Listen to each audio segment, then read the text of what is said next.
Hey guys, welcome back to the channel. This is a story about what if Kami punishes Konoha Sasuke bashing. Before I start, please support for more amazing content and do consider subscribing to my channel and share this video with your friends. This is written by pudgypudge, link in the description and support writer. Let's start the video. Chapter 1. Naruto sat on the ground beside his body and tried to keep the tears from flowing.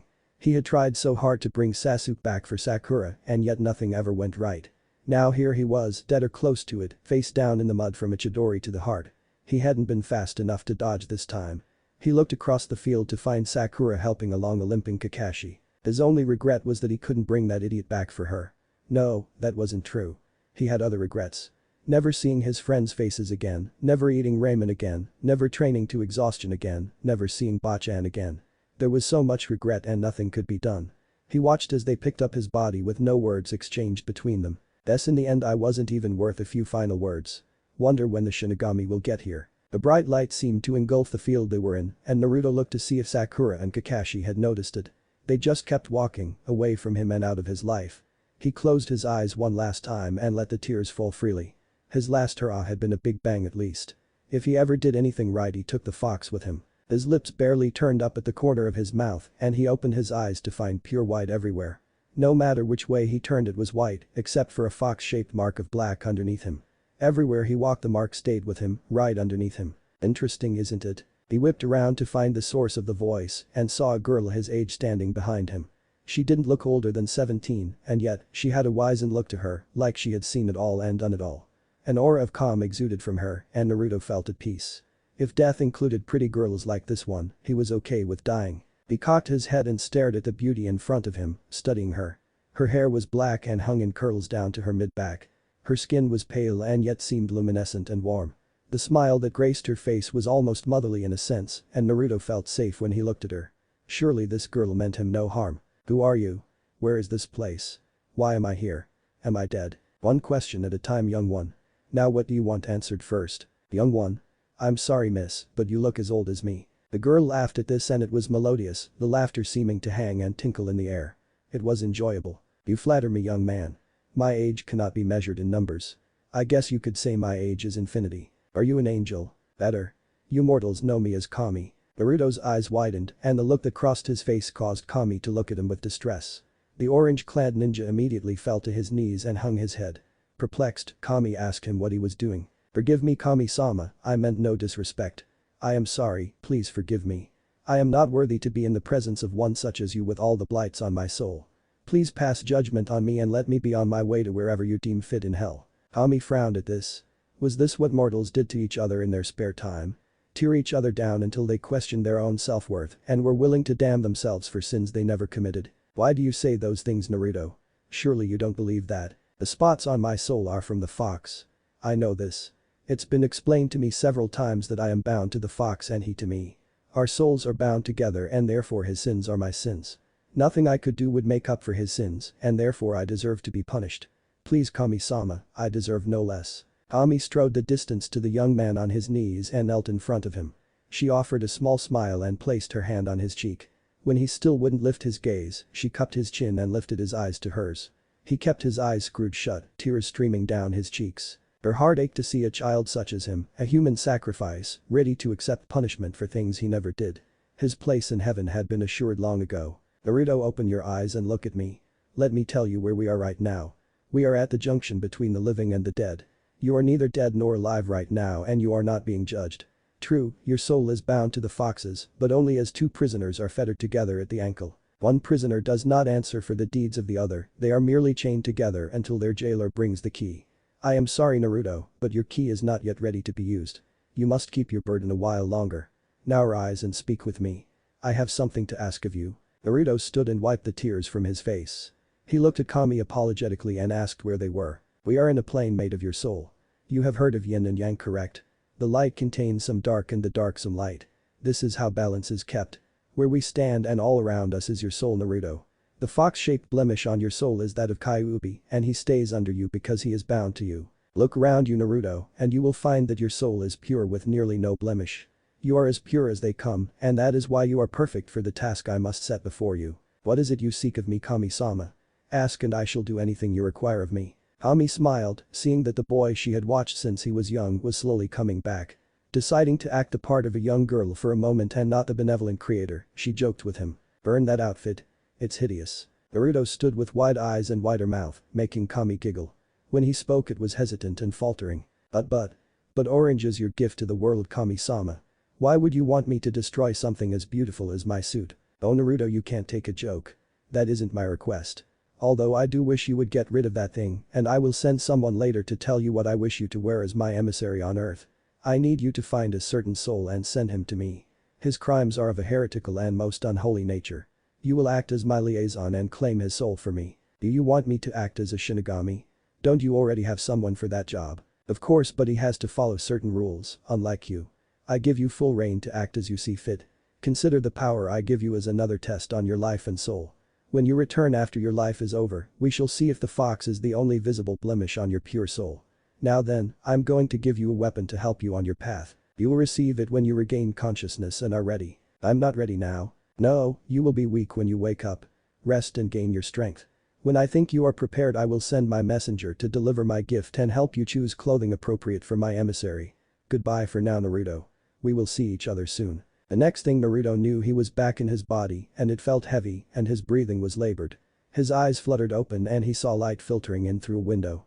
He was lying in a bed in the hospital and he was hooked up to various machines. He slowly turned his head to look at the bedside table. No cards or anything greeted him. He sighed. It was always the same. He might have friends, but they were too busy to visit him. He closed his eyes and lay back again. Might as well rest up and get ready for what lay ahead. His rest was short-lived when he heard familiar footsteps clumping down the hall and knew he was in for a tongue lashing. Sunade opened the door and stood at the end of the bed, checking Naruto's chart. She cocked an eyebrow and sighed. "Naruto, you're not fooling anyone. I can see by the heart rate monitor that you're awake. We need to talk." Naruto cracked one eye open and stared at Sunade. He loved the old woman to death, but he really just wanted to rest for once. He'd been through a lot in the past few days, and that dream about Kami was kind of unsettling. He didn't know if he believed it or not. He didn't remember coming back to Konoha, perhaps he never left and it was all just a dream. "Alright Bachan.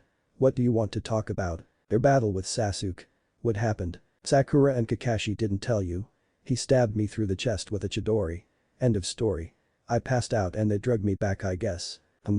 Well, you should be good to go in a couple of days. You can be released then. Rest until then, you hear? I'd like nothing better. I mean it, Naruto, you'd better. Did you just agree with me? Yes. Don't go insane on me, brat. I can't be the only sane one in this hellhole of a village, alright? I need you to stay with me. I'm not going anywhere, Bachan. I'm right here with you, forever. Sunade softened her glare when he said that. No matter how much she hated the moniker Bachan, it still made her feel good that he viewed her as a normal person and not the Hokage. Just get rested, kiddo. We need you out there again. Hi. I think for once I will take it easy. 3 days passed and Sunade finally released Naruto from the hospital with the condition that he take it easy and not overtrain or overexert himself.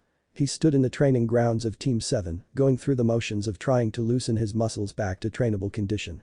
It would take some time, but he'd be back to top form in a couple of days. He felt a presence behind him and turned to see a man in white robes, his short brown hair blowing in the breeze, but there was no breeze.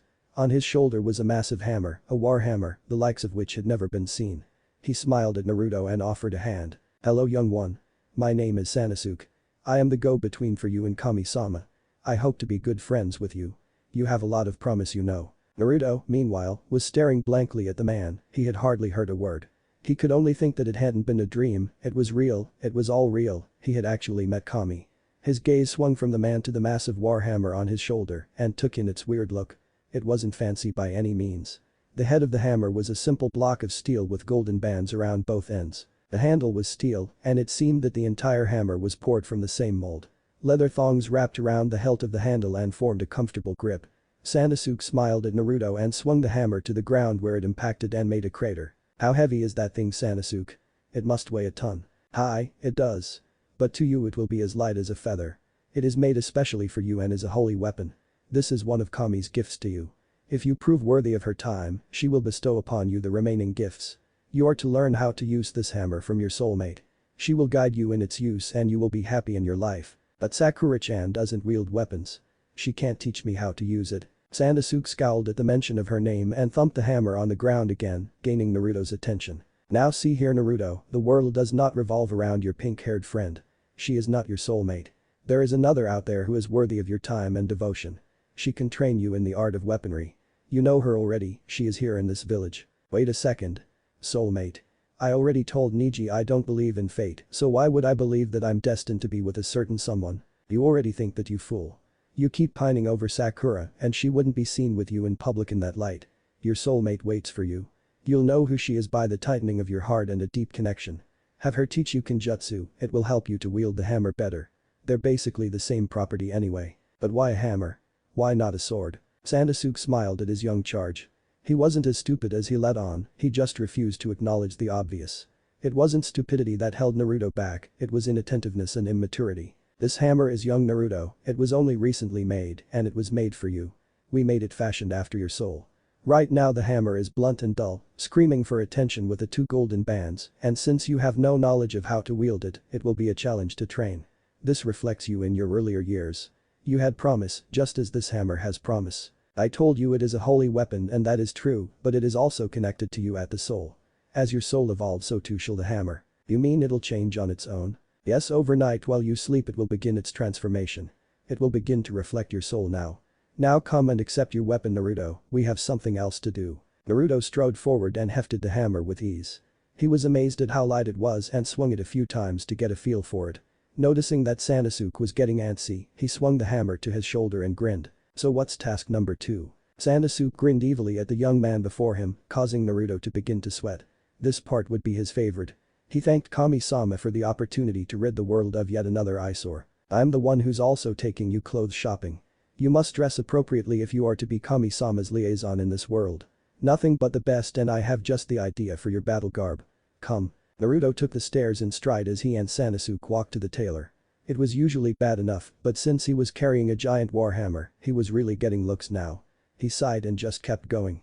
Hopefully, Sasuke wouldn't torture him too bad with dorky clothes. His traveling companion just trudged along, thinking about all the things to make his charge look like a servant of Kami, to look more like an angel. The man in the clothing store raised an eyebrow at the 2 men and politely asked Naruto to leave his weapon of mass destruction outside the store. The looks of the villagers when the massive weapon hit the ground was priceless, and Naruto hung around at the door for a moment to watch some try to pick it up. When even the biggest man around couldn't budge it, he was satisfied that his holy weapon was safe and that no one else could touch it. He stepped back into the entrance and found Sasuke talking to the tailor who seemed intrigued by the man's ideas. Do you understand what I want? It must be in the design I gave you and of the best material. Price is no object. Until the battle gear is prepared, however, we need some temporary clothing to get rid of this abomination. What do you have in simple shinobi gear? We have many things, sir. Anything in particular you would like? Just size him up for everything in black. Loose, but fitting, and get him some actual boots instead of sandals, steel-toed if possible. He'll thank me later.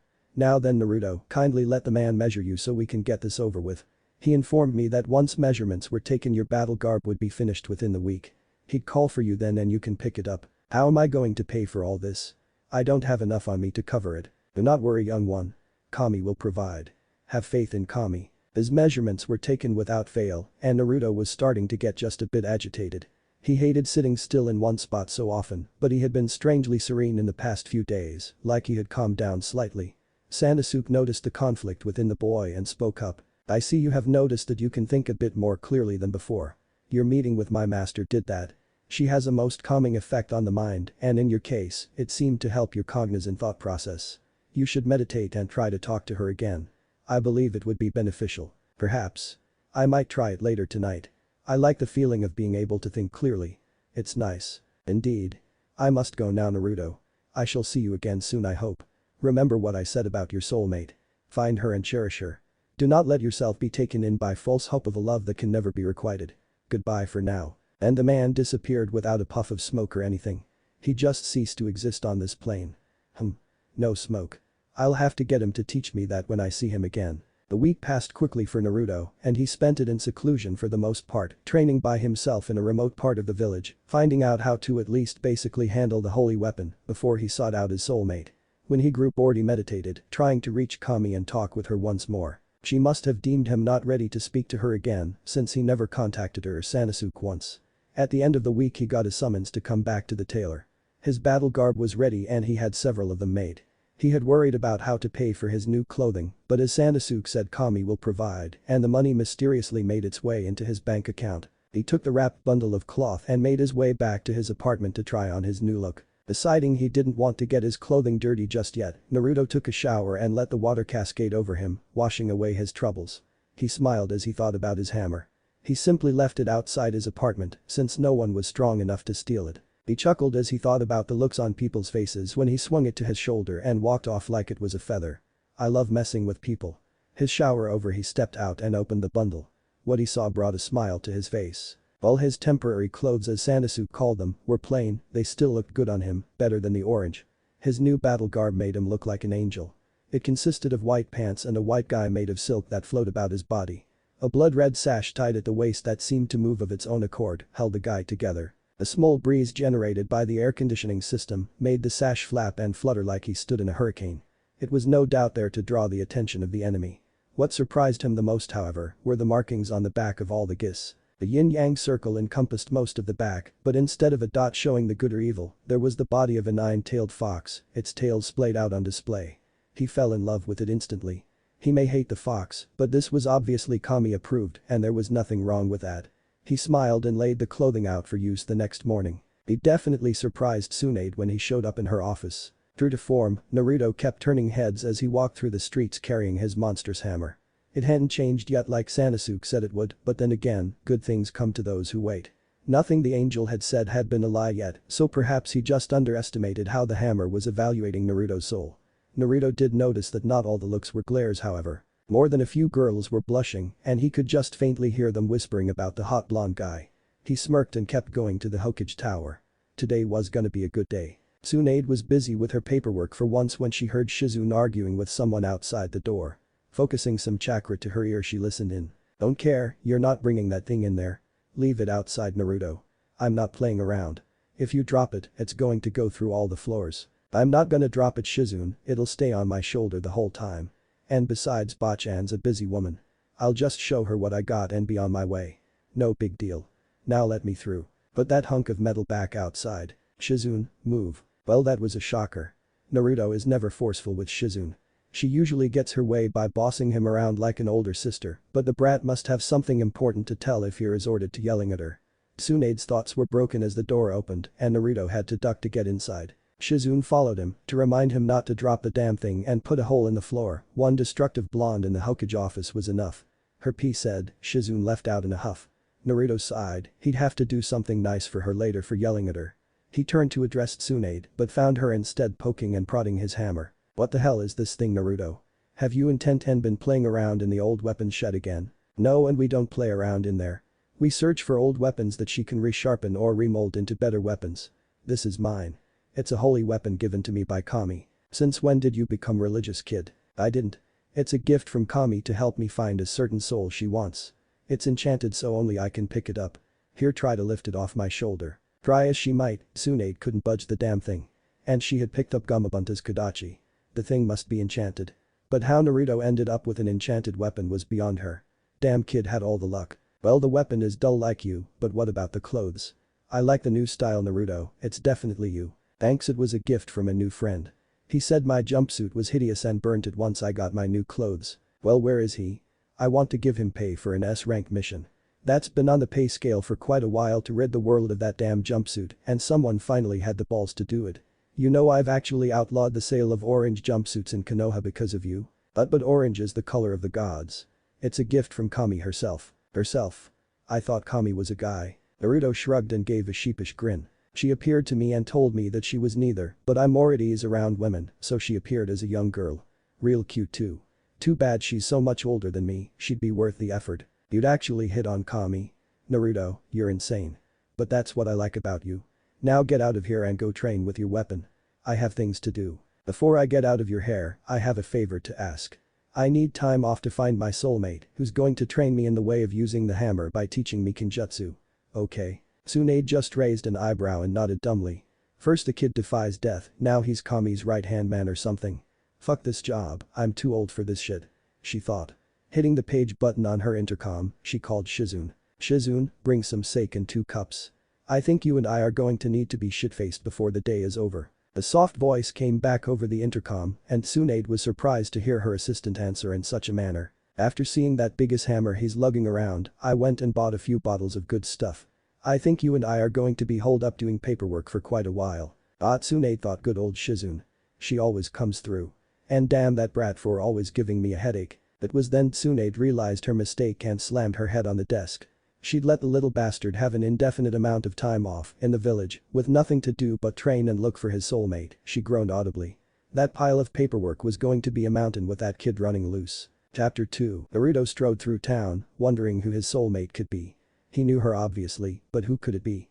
He knew a lot of people and a lot of them were good with kinjutsu. Deciding to worry about it later, he made his way to the training grounds and began to swing the hammer around wildly, not knowing anything about grace. It just wasn't his style, and he still lamented the fact that he was given a hammer instead of a sword. A sword was sharp and pointy, able to do massive damage. What could this thing possibly do that a sword couldn't? It was so plain and dull. Naruto sat down in the middle of the field cross-legged with his elbow on one knee and his chin in his hand, the other hand holding onto the massive hammer. He looked out of the corner of his eyes at it and took it in one more time. The handle was a good 4 feet long and seemed to flow into the head. The head of the hammer was massive, roughly 2 feet by 2 feet square and about 3 feet long. It was no wonder he kept getting odd looks in town. He closed his eyes and thought about his situation now. He already had so much on his plate, what with saving Sasuke, and now he was expected to locate a renegade soul. He let go of the hammer and held his head in his hands. He was 16 years old. He held a demon that could destroy civilizations in his navel. He had just been informed by Kami herself that Sakura was not meant for him. It hurt, but he'd have to get over her and move on. He still had to save Sasuke for her, he'd made a promise and he never went back on those. He had to find his soulmate and learn the art of the sword so that he would be able to wield his hammer properly.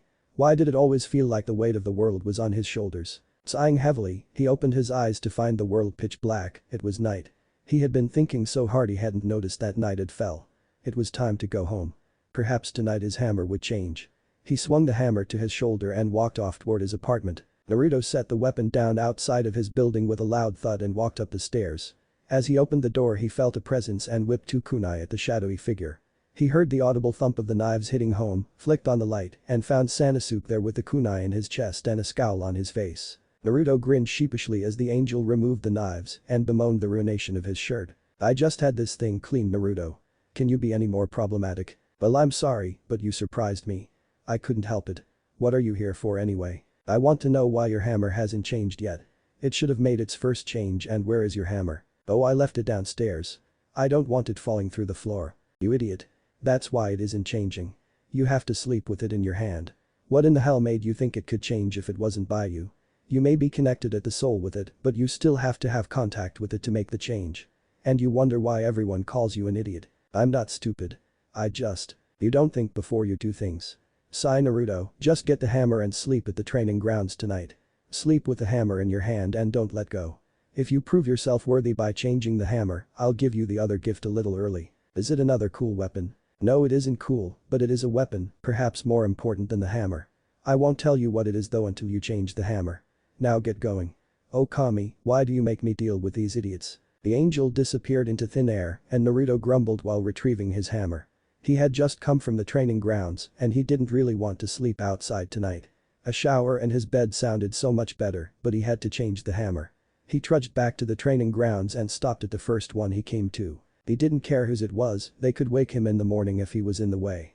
He flopped down on the ground and stared at the stars. He held the hammer at his side and hummed while he twirled it in his hand. After a short time he began to yawn and eventually nodded off, his hand wrapped tightly around the hilt. It wasn't long before a weird dream started. In the dream Naruto was all alone and everything was black. Then came a bright light and the world was white and it reminded him of his soul when he spoke to Kami. Then came the people and there were crowds of them, but no matter how much he tried to get their attention, they ignored him and kept walking. He noticed that they all stared down and behind him as they walked by, before turning their noses up and continuing onward. Curious, he looked behind him to find that his shadow was that of a fox, and no matter where he ran it followed, its 9 tails billowing behind it. Out of the crowd stepped an old man with a kind face, smoking a pipe with a funny hat on his head, and he was kind to Naruto, offering him encouragement. Naruto smiled at the old man and felt his heart lighten.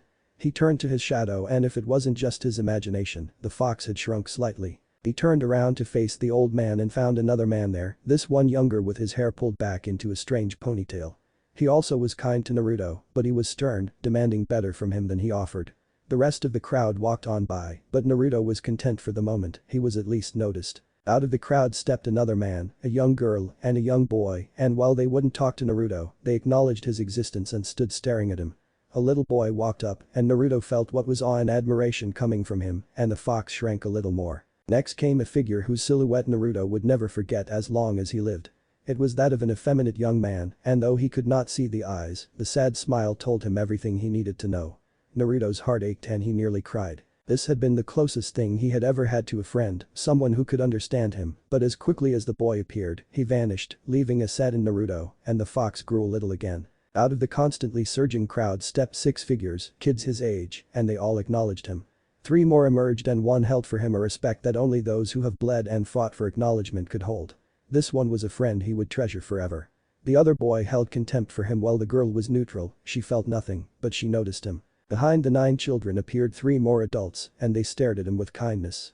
And the fox shrank more. Then came 3 familiar figures, 2 more boys and a girl, but one boy strode forward and faced him with a maniacal grin, the shadow of a tanuki behind him. The 2 stood and their shadows fought for a moment, the fox and tanuki shades becoming more and more massive, before they both receded, and the 2 boys looked at each other and smiled, knowing they had found someone who shared their pain. It was at this time that Naruto felt a pain in his heart and he saw the old man fade away, a sad smile on his face. In his place stepped another figure, a tall broad-shouldered man with long hair. From behind him came 2 more women and they looked at him and he was happy. These 3 saw him for who he was. And the fox shrank further. Out of the corner of his eye, he saw the first boy begin to fade until he was little more than an apparition, there in spirit but gone from his life. His shadow still remained though, letting Naruto know that he could be saved, but the effort and cost would more than likely be great. The girl standing beside the boy saddened and looked about to cry. Naruto could do nothing but look on and feel helpless.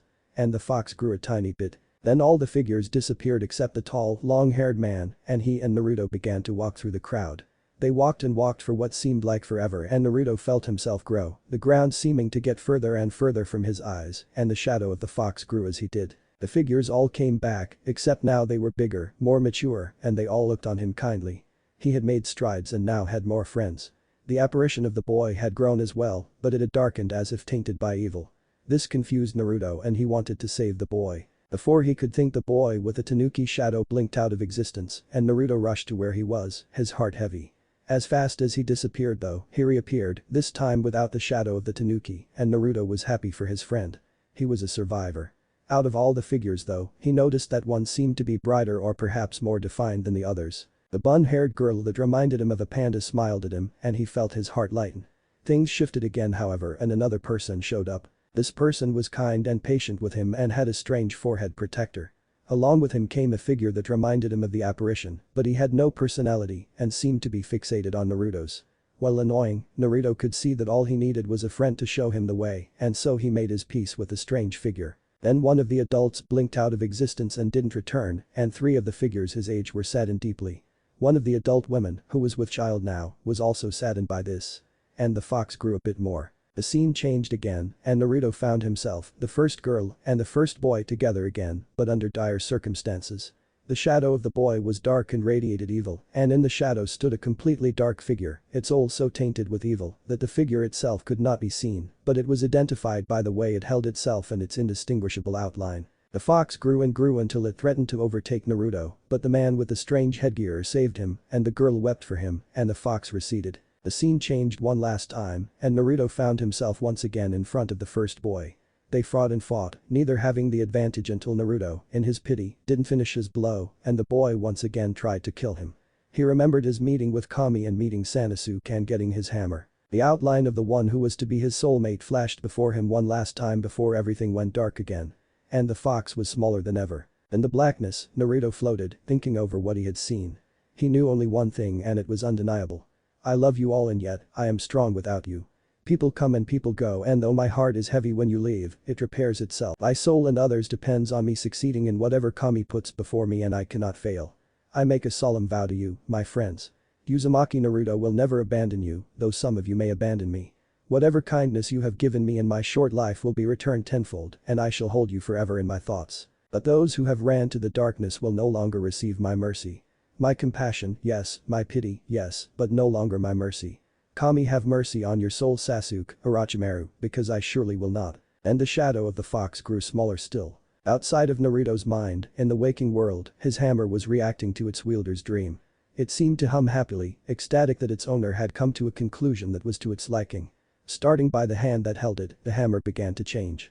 Its leather thong became thicker and plusher, more defined and had intricate designs seemingly burned into it. The magical transformation crept up the handle, turning the dull gray steel a dark black, with a white flame design, licking up the side all the way to the head. The gold bands widened until they encompassed the head of the hammer like a cocoon. Slowly, cracks began to show until it burst, revealing the newly transformed warhammer. The body of the hammer was a pure white with intricate gold designs snaking around it, making it look like the holy weapon it was. The bands were gone, nowhere to be seen. On top of the hammer sat a large spike, as black as night, that reflected no light. The ends of the hammer remained flat, but around the edge of the ends was a sort of powder substance that shimmered in the light of the dawn. On either side of the hammer was the yin-yang symbol with the fox's shape instead of the dot. It was upon this scene that Tenten stumbled. She had seen Naruto around town with a massive hunk of metal, but hadn't had the time to ask him about it. She loved all weaponry and seeing someone with such a rare weapon as a warhammer was a treat. Surely Naruto wasn't taking up the use of such a weapon, especially one so massive. She wasn't sure if he could even swing it. She had come early that morning to get started on her training and found a knocked out Naruto.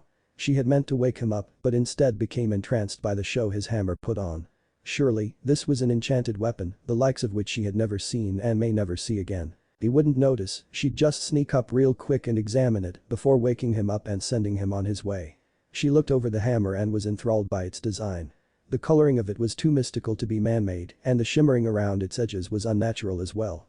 She slid her finger over the powder-looking surface and felt her finger cut open. She pulled the digit back and looked at it in the dawning light. Blood. She inspected the powder closer and nearly gasped. It was diamond dust, with bits of diamond jutting here and there. If he connected with this hammer it would shred whatever it touched if they got over being hit with the juggernaut of a weapon. Through examining the momentary object of her interest, she turned her gaze to Naruto, intent on waking him up. She couldn't do it. She just sat there, drinking up his looks. He had grown so much and had seen so much battle, and yet as he lay there, she thought she had never seen anyone look more innocent. She took in everything from how his hair blew barely in the small breeze to how his whisker marks had deepened over the years. She smiled when she saw his mouth slightly open and could see the elongated fangs whenever his nose twitched, lifting his upper lip. He looked so animalistic and yet so tame. She nearly giggled to herself, thinking about how such a formidable ninja could be such a teddy bear outside of battle. He could take down S-class nin without blinking an eye, and yet Sakura could pound his ass into the ground without trying. He simply refused to hurt anyone he considered a friend. She scowled, thinking of the Uchiha. That's probably why they've never caught him. Naruto simply can't bring himself to harm the bastard. She leaned over him to wake him and found herself staring into his deep blue eyes. Her breath hitched and she nearly gasped. She had never really noticed how blue and beautiful they were. Coupled with that smile of his, she nearly melted in her shoes. She damn near overheated, blushing, however, when he looked at her with half-lidded eyes and gave her a small grin. Wow, Kami is so good to me. I get a hammer and a pretty angel as gifts. I'm truly blessed. Tenten passed out from a blood rush to the head with a smile on her face. Ah, to be treated so romantically by my own imagination. Thought Tenten. No one had ever said anything like that to her before. She was always viewed as a tomboy. Too bad the blonde angel in her dream hadn't been real. If he was, she'd give anything to get to know him better. Somewhere, far away, she heard her name being called and she didn't want to answer the call. She wanted to stay with the blonde angel. No, don't make me get up yet. Hey Tenten. I'm sorry, I didn't mean to offend or anything. Please wake up. Tenten opened her eyes slowly, letting the light filter in as slowly as possible. She still had the image of the blonde angel on her eyelids, and as her brown eyes blossomed openward, that image was becoming more and more solid until she was staring him in the face. She blinked and rubbed her eyes and he was still there. Not thinking before she said anything, she said the first thing to come to mind. Seems Kami answered my prayer. The blonde angel is still here. Now it was Naruto's turn to blush, but he didn't faint. He had far too much willpower for that. He instead opted to change the subject. So what are you doing here so early, Tenten? I came to train early, but I found you lying here instead. I watched your hammer change, is it enchanted? No, it's a holy hammer. It will change over time to suit my soul, I've been told. A man named Sasuke gave it to me and told me to use it for Kami's will. Wow, that's cool. Do you know how to use it? No. I'm supposed to find a certain someone to teach me how to use it, but I haven't found her yet. Her? You're getting a woman to teach you? I don't think there are too many people besides Tsunade-sama who could pick up that thing, and even then none use hammers. I'm the weapons mistress of Konoha, and I don't even know how to wield hammers properly. Well, I'm actually supposed to get a certain someone to teach me Kenjutsu, and Sanosuke said it would help me use the hammer correctly. I just have to find someone. I could teach you. I'm one of the best swordsmen in the village. Oh no, I couldn't impose on you. No matter how much my heart tells me yes, tells me yes. Oh, it's no problem. I don't mind at all. It's no trouble. Please say yes, please say yes. I would suggest you say yes, Naruto. The young lady looks like she can become quite insistent and persuasive. Yeah, you're probably right, say no, Sanosuke. What are you doing here? Sanosuke smirked and folded his arms. The boy's soulmate sat in front of him and he had yet to realize it. Oh well, that was a teasing for another day. Right now he had to inspect the boy's new hammer. He picked it up and spun it this way and that. Very impressive. The boy's soul was indeed a wondrous thing. No telling how far this hammer would evolve. He'd never seen a holy weapon take on such a look or form. This was, after all, the first holy hammer he'd ever seen. Very good, Naruto. You've unlocked the first of many forms for your hammer. I applaud you for the way your soul reflects on it. Beautiful and yet deadly. Judging from the diamond dust around the edge, it signifies your diamond in the rough status. You are a rare gem waiting to be discovered and shown to the world. I commend you yet again. Wow, thought both Naruto and Tenten, that was poetic. Now then, Naruto, I need to give you your second gift. Come, stand before me and clear your mind. Naruto stepped forward cautiously and did his best to clear his mind, thinking of nothing. Sanosuke put his hands to Naruto's temples and began his task of giving the boy his gift. He watched as Naruto gritted his teeth and bit back a scream, his facial features contorting and his whisker marks and teeth flicking back and forth between demonic and normal. After several moments, Naruto fell back onto the ground panting and Sanosuke stood as if nothing passed. Tenten looked back and forth from one man to the other. What did you do to him? Sanosuke smiled at his young charge's unacknowledged soulmate and tapped his forehead. I just gave him his second gift from Kami. Call it a jumpstart of his cognitive abilities. Now he shouldn't be so likely to jump into things without thinking. And maybe, just maybe, he'll see the pretty girl in front of him for what she really is. Make sure he stays out of trouble when he wakes up, okay? Bye-bye. Without a sound, Sanosuke vanished from this world. Tenten stood in awe as the man had gone without a swirl of leaves or a poof of smoke. He just vanished and it wasn't speed. She looked back down at Naruto and blushed again. Damn him for looking so handsome. Deciding to get this over with, she shook his shoulders and for the second time that day watched as his eyes opened. She gasped and held him by the shoulders, looking deeply into his eyes while he blinked and looked at her like she was crazy. Tenten. Not that I mind being held down by a pretty girl, but can you let me up? What do you find so interesting in my eyes anyway? Tenten reached over to her pack and pulled out a mirror and held it up to his eyes. He inspected his eyes for all of 2 seconds and dropped the mirror before picking it up again. What the hell did he do to my eyes? I don't know, but they're more beautiful than ever. Naruto stared at her with wide eyes. He had been told before that he had nice eyes, but he thought the people were just being that nice. Now here was a beautiful kunoichi telling him that his eyes were beautiful. He looked into the mirror one last time and was dumbstruck by the reflection. His eyes were still blue, but now they had 4 silver stars around the iris that seemed to shine with an ethereal glow. He handed the mirror back to Tenten and felt the tightness in his chest again when her hand brushed his. He remembered Sanosuke's words from days earlier and gave her a small smile. You know what, Tenten? If that offer to teach me Kenjutsu still stands, I'll take you up on it. Tenten merely nodded her head, but on the inside she was doing a victory dance. A chance to train someone in a new weapon and ogle them at the same time. Life was good. Chapter 3. It was hard for Tenten to keep her focus when the boy in front of her was shirtless, had a body most would die for, and was swinging a massive hammer like it was a stick. She sighed for what seemed the 100th time that morning. No matter how much promise he had, Naruto simply couldn't seem to get the stances right. He was simply too much of a free-form fighter, flowing with whatever worked at the moment. Naruto, stop, please just stop. Your form is horrible, you keep stepping out of the stances I show you, and for the love of Kami, don't just swing the hammer around. You have to use it like an extension of yourself. But Tenten, it is an extension of myself. It's connected to my soul. Can't get any more extensive than that. That's not the point and you know it, Naruto. You have to listen to me if you want to do this right. Alright, let's try a different approach. I'm going to stand beside you and perform a kata and I want you to mimic it perfectly. Anything less than perfection and we'll do it again and again until you have it right. Slave driver. You try having Mido guy for a sensei and we'll see whether or not I'm being kind. Now do what I do or else. Or else what? I don't know yet, but the general idea is you, me, and several pointy things aimed at sensitive parts.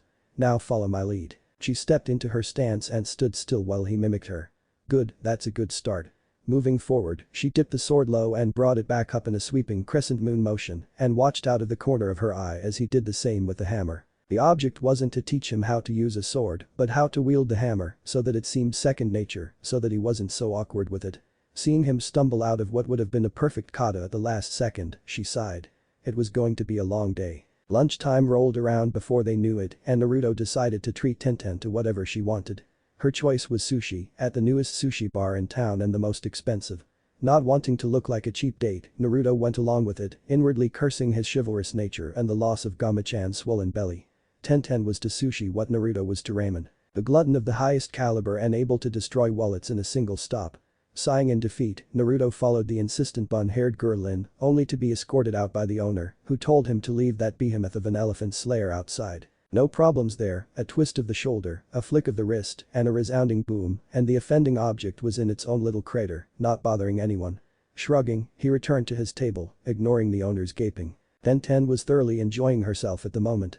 She had good food, good drink, and the company of a very handsome blonde to keep her happy. The looks of jealousy that some of the younger girls in the restaurant kept throwing her was only making her smirk larger and more defined.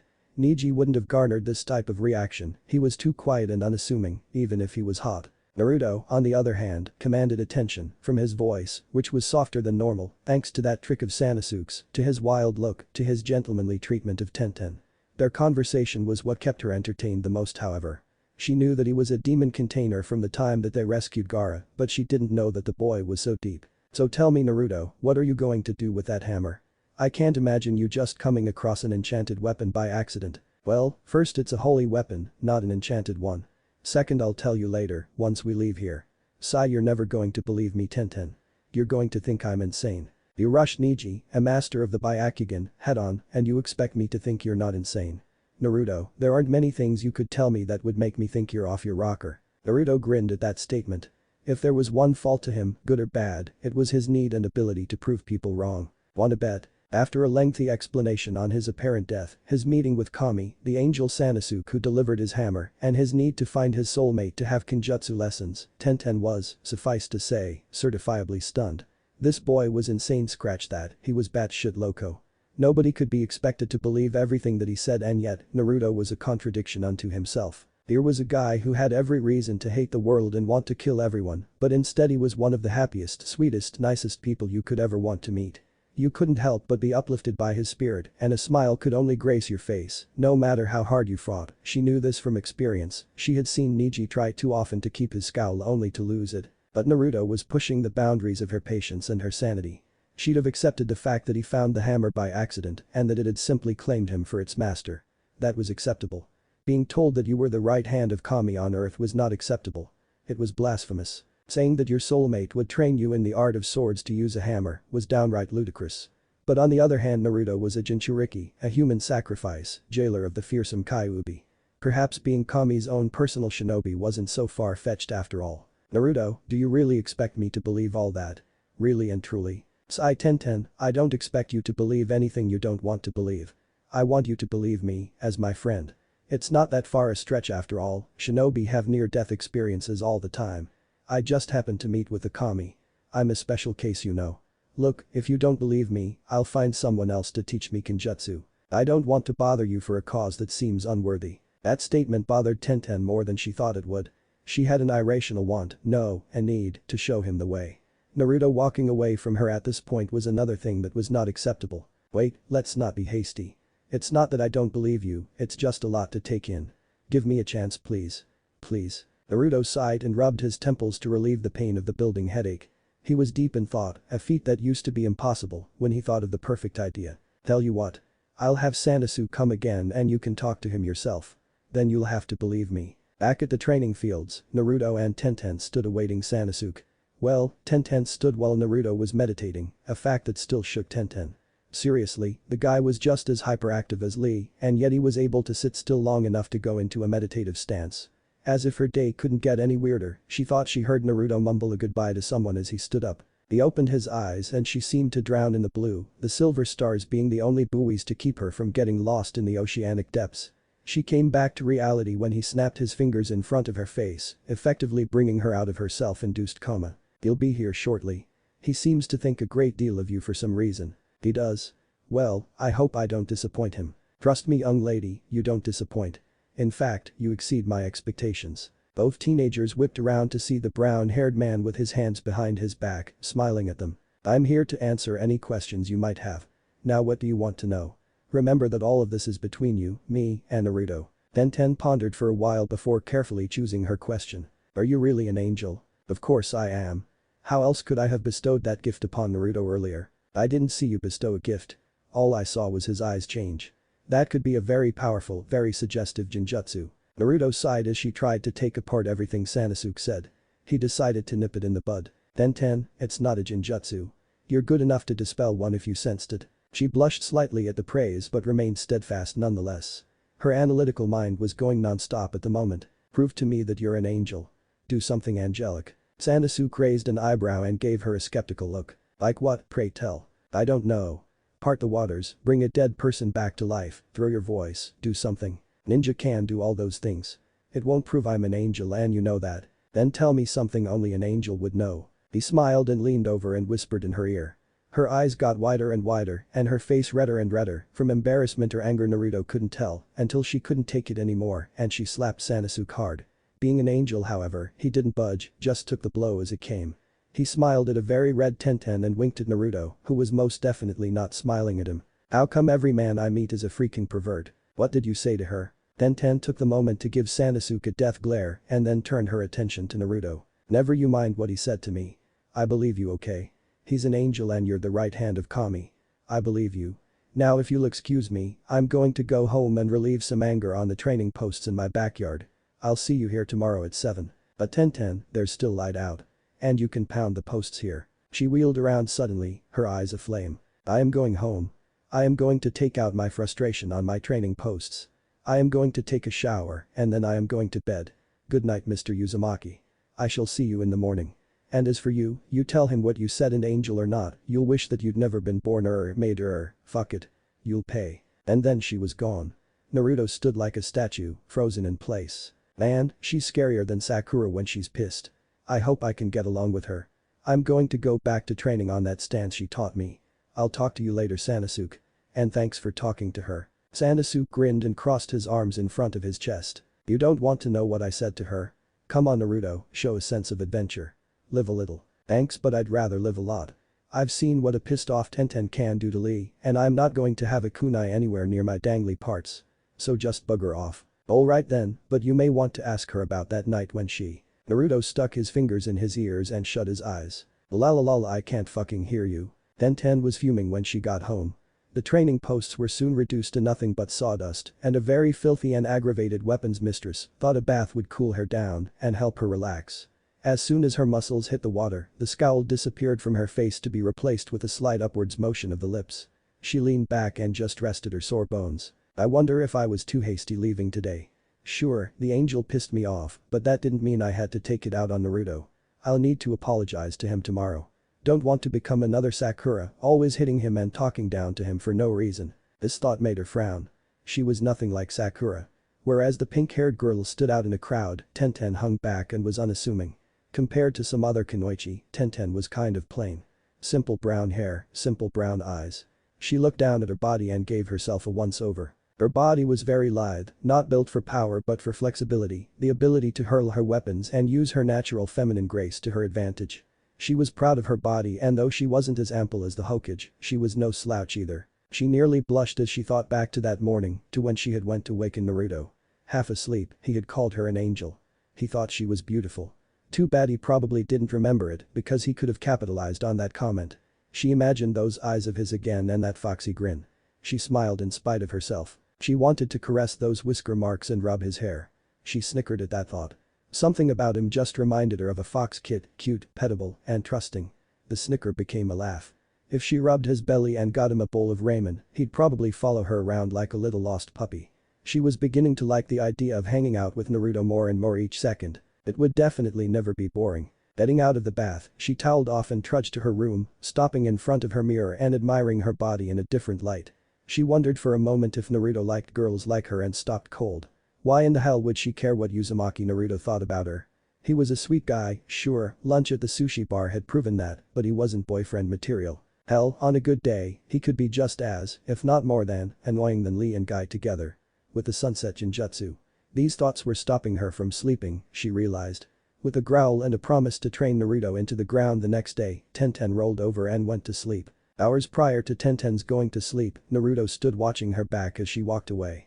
He never had been so afraid and yet had never been so interested in anyone in his life. Shaking his head he turned back and grasped his hammer, lifting it into the stance she taught him.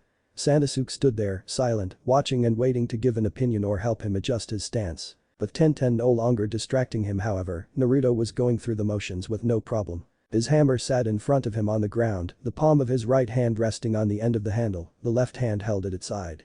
With a quick tap of the left hand, the hammer spun into the air and was quickly caught by Naruto, who twirled it around like a baton, striking it in a figure-8 motion before driving it head first into the ground, standing like he never moved. Sasuke was more than surprised by this and made his surprise known. "Boy, Naruto. When Tenten was here, you were tripping over your own feet and now you've got the move mostly down. Don't tell me you were distracted by her tomboyish charm." Naruto had the good grace to blush, but his words were quite sharp and heated. "Shut up, it's not like that. I just calmed myself and remembered what she said, that's all. She's a really good teacher when she's not trying to kill you. Scary, yes, but a good teacher.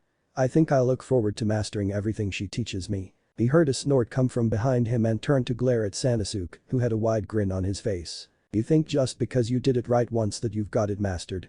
Idiot, there's a reason she's known as the weapons mistress of Konoha. That girl is a master of nearly every weapon out there.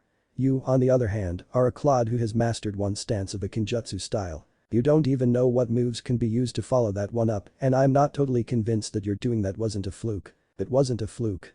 I did that perfectly." "No, you didn't. You overextended your knee when you twirled the hammer on the 5th rotation. You could have pulled your arm out of socket as off balance as you were. But the hammer is so light, it's like spinning a baton. It's light because it's an extension of you. I can ask Kami to make it heavier if you're going to be such a smartass." No, that's alright.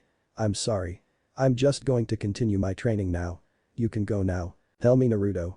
What are your plans for the future?" Naruto stopped in the middle of what he was doing and put both hands on the end of the handle, resting his chin on his hands. Pondering his words, he thought long and hard before answering. "I will do what Kami needs me to do. Then I will live out the rest of my life for me and my soulmate. I have lived in the service of those who don't appreciate me for too long now. I promised Sakura that I would bring Sasuke back and I intend to do that. And Uzumaki never breaks a promise. But you're the only Uzumaki, Naruto. Then that means that my children will carry my words into the future. It will be a matter of family honor that an Uzumaki never breaks his word." Sasuke took this moment to give Naruto a pearl of wisdom that he would ponder upon for years to come. "Naruto, you've heard the stories about a demon and promises, right?" "Yeah, so?" "Naruto, your need to fulfill promises comes from the demon inside of you. It is one of the few noble traits he had. But whereas you will announce a promise and carry it out till the end, the Kyuubi never gave its word unless it could twist it to its advantage. That is why a demon will never promise anything unless it can get something out of it from the person it promised it to. But I never expected anything from Sakura." "Yes you did, subconsciously you craved her love and attention. You wanted to bring Sasuke back out of the premise that she would love you. You made the promise on the thought that you would get something out of it. That's just the demon's nature in you. Sorry you had to hear it from me, but that's the way it is. If that's true, that I expect to get things for doing things, then what am I supposed to do for Tenten for these lessons?" Sasuke's grin threatened to split his face and he laughed before taunting Naruto and disappearing. "Now that boy is part of the riddle. You've got to figure that out on your own." People within a quarter mile of the training grounds felt the impacts as Naruto tore into the ground with his hammer, making craters and swearing the whole time. Angels were so troublesome. Naruto arrived home a bit later than usual due to his training regimen. He had used the cage bunshin method to get that one stance down to an art form. The hammer flowed in his hands and he felt proud of his accomplishment. That is, until he remembered what Sasuke said about pride in one technique. One technique does not a good ninja make. He thought to himself. Thumping the hammer down hard outside the stairwell, he made his way to his apartment. After fumbling with his keys for a bit, he managed to make it inside. For some reason, instead of feeling good to be home, he felt even more lonely than usual. He couldn't figure it out, but something was bothering him. He suddenly missed the companionship of another person, like a piece of him was missing. Perplexed he heated some water and got a bowl of cup ramen from the cupboard. Stuffing the noodles into his mouth, he twisted and turned the problem in his head, but still came up with nothing. Perhaps it's another of Sanosuke's tests. He thought back to what Sanosuke had said before he disappeared and made no sense of that either. If a promise was supposed to net him something in return for his help, what was he supposed to give Tenten in return for hers? Growling furiously, he chunked the cup in the trash and stalked off to go to bed. He'd figure it out in the morning. Morning came, and Naruto found himself back at the training grounds, waiting for Tenten to show up. It wasn't rare for him to be the first one to arrive for anything, but he figured with Mido Guy as a sensei that she would have at least got there at the same time. Deciding to put the time he had to good use, he made a few cage buncheons and went to work on the stance. They all moved in synchronization, and it made for a very interesting sight. It was like looking at a professional dance troupe, except the dancers had big-ass hammers. Tenten apparently had a knack for showing up to see things that piqued her interest, because when she arrived she saw not one but 5 Narutos, all with hammers, performing the stance she taught him flawlessly. She watched, entranced, behind a tree. Now Tenten had thought she had seen it all. She's trained with a pompous Hyuga, 2 workaholics with masochistic tendencies, and fought a bunch of super-powered foes. Nothing should surprise her or make her stop in her tracks anymore. And yet, there she was, standing behind a tree like a certain Hyuga girl, watching as 5 Narutos performed the stance she taught in perfect harmony. When they finished, the ground shook from the hammers coming down, and 4 disappeared, leaving just the original Naruto, who sat down beside his hammer and leaned against it in a huff. Speaking out loud, he asked the wind, "Man, where the hell is she? I thought at least Guy would have taught her punctuality. Just because she's a girl doesn't mean she can come and go as she pleases." Now Tenten had been admiring him from afar. He was certainly a catch, and she was looking forward to lunch again so that she could get those envious stares from other girls. But he had just insulted her, indirectly, and he wouldn't get away with that. Putting her mediocre Jinjutsu skills to work, she camouflaged herself and began to slink behind him. It only took a couple of minutes, but she soon stood right behind him, with a kunai drawn, ready to deliver her prank. She began to get worried when he began to sniff the air like an Inyazuka, but then he relaxed, and she sprung her trap. Putting her arms around his shoulders and leaning on his back, she dispelled the Jinjutsu while holding the kunai against his sensitive area. When she whispered in his ear, it sent shivers down his spine, but he maintained his cool the best he could. "You know, Naruto, you shouldn't talk to yourself when no one's around. Someone might hear what you say and do what I could do right now. Now then, let's see how high-pitched your voice can get." Before she could even move, she found herself hoisted into the air and every one of her limbs splayed out. Turning her head this way and that, she found that both legs and arms were held by Naruto clones. She looked over her stomach and saw the original Naruto spinning her kunai on the end of his finger. "Naruto, let me down. This isn't funny." "You're right, Tenten, it wasn't funny. You threatened to lop off my little buddy and that wasn't funny. Tickling the shit out of you as punishment, however, that's going to be funny. You wouldn't dare. Watch me." He poked her in her stomach and she stifled a giggle, but when he began to tickle her all over she lost it and began to writhe and gasp for breath. She hated being powerless against something as trivial as this, but then again she was secretly enjoying herself. She hadn't had this much fun in a long time. Naruto finally stopped his ministrations and let her catch her breath before helping her to her feet. She tried to glare at him, but the smile on her face wouldn't go away. "Okay, asshole, just for that I'm showing you 2 additional stances today, and I expect you to be able to do them flawlessly before lunch, which, I might add, you're treating me to yet again. That's not fair. I treated you yesterday. Why don't you pay for yourself? Because you're supposed to be a gentleman and I am a lady." Naruto muttered under his breath that was debatable and earned himself a knock on the head that sent him face first into the ground. Luckily for Tenten, he didn't catch the grin on her face. "Now then, you're going to pay for my lunch and that's that. Besides, only a few people have ever touched me outside of battle and lived. You should feel honored I haven't gutted you like a fish yet. Now get that overgrown mallet of yours and we'll get started." "It's not a mallet, it's a hammer. It's going to be shoved up your ass sideways if you don't do as I say. Now get cracking." "Ah, you can't even lift it to go through with that threat." "Maybe, but I can shove this katana sideways.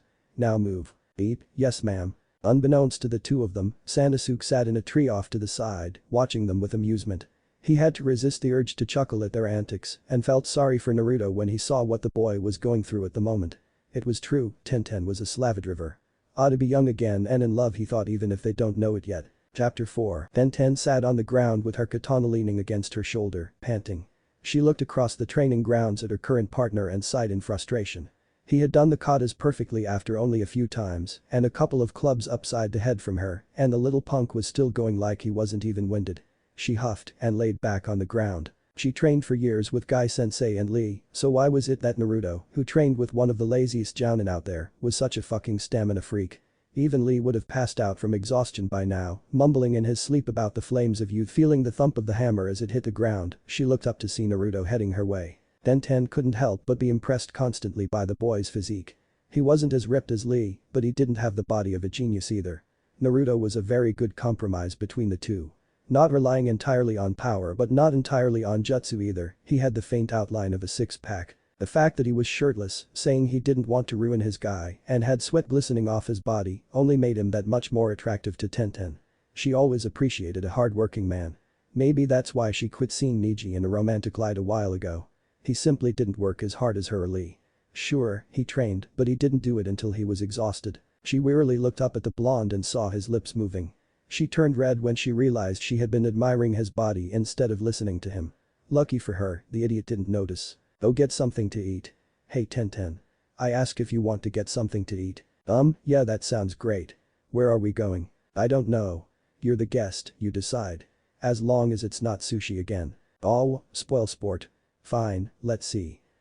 No, maybe, I got it.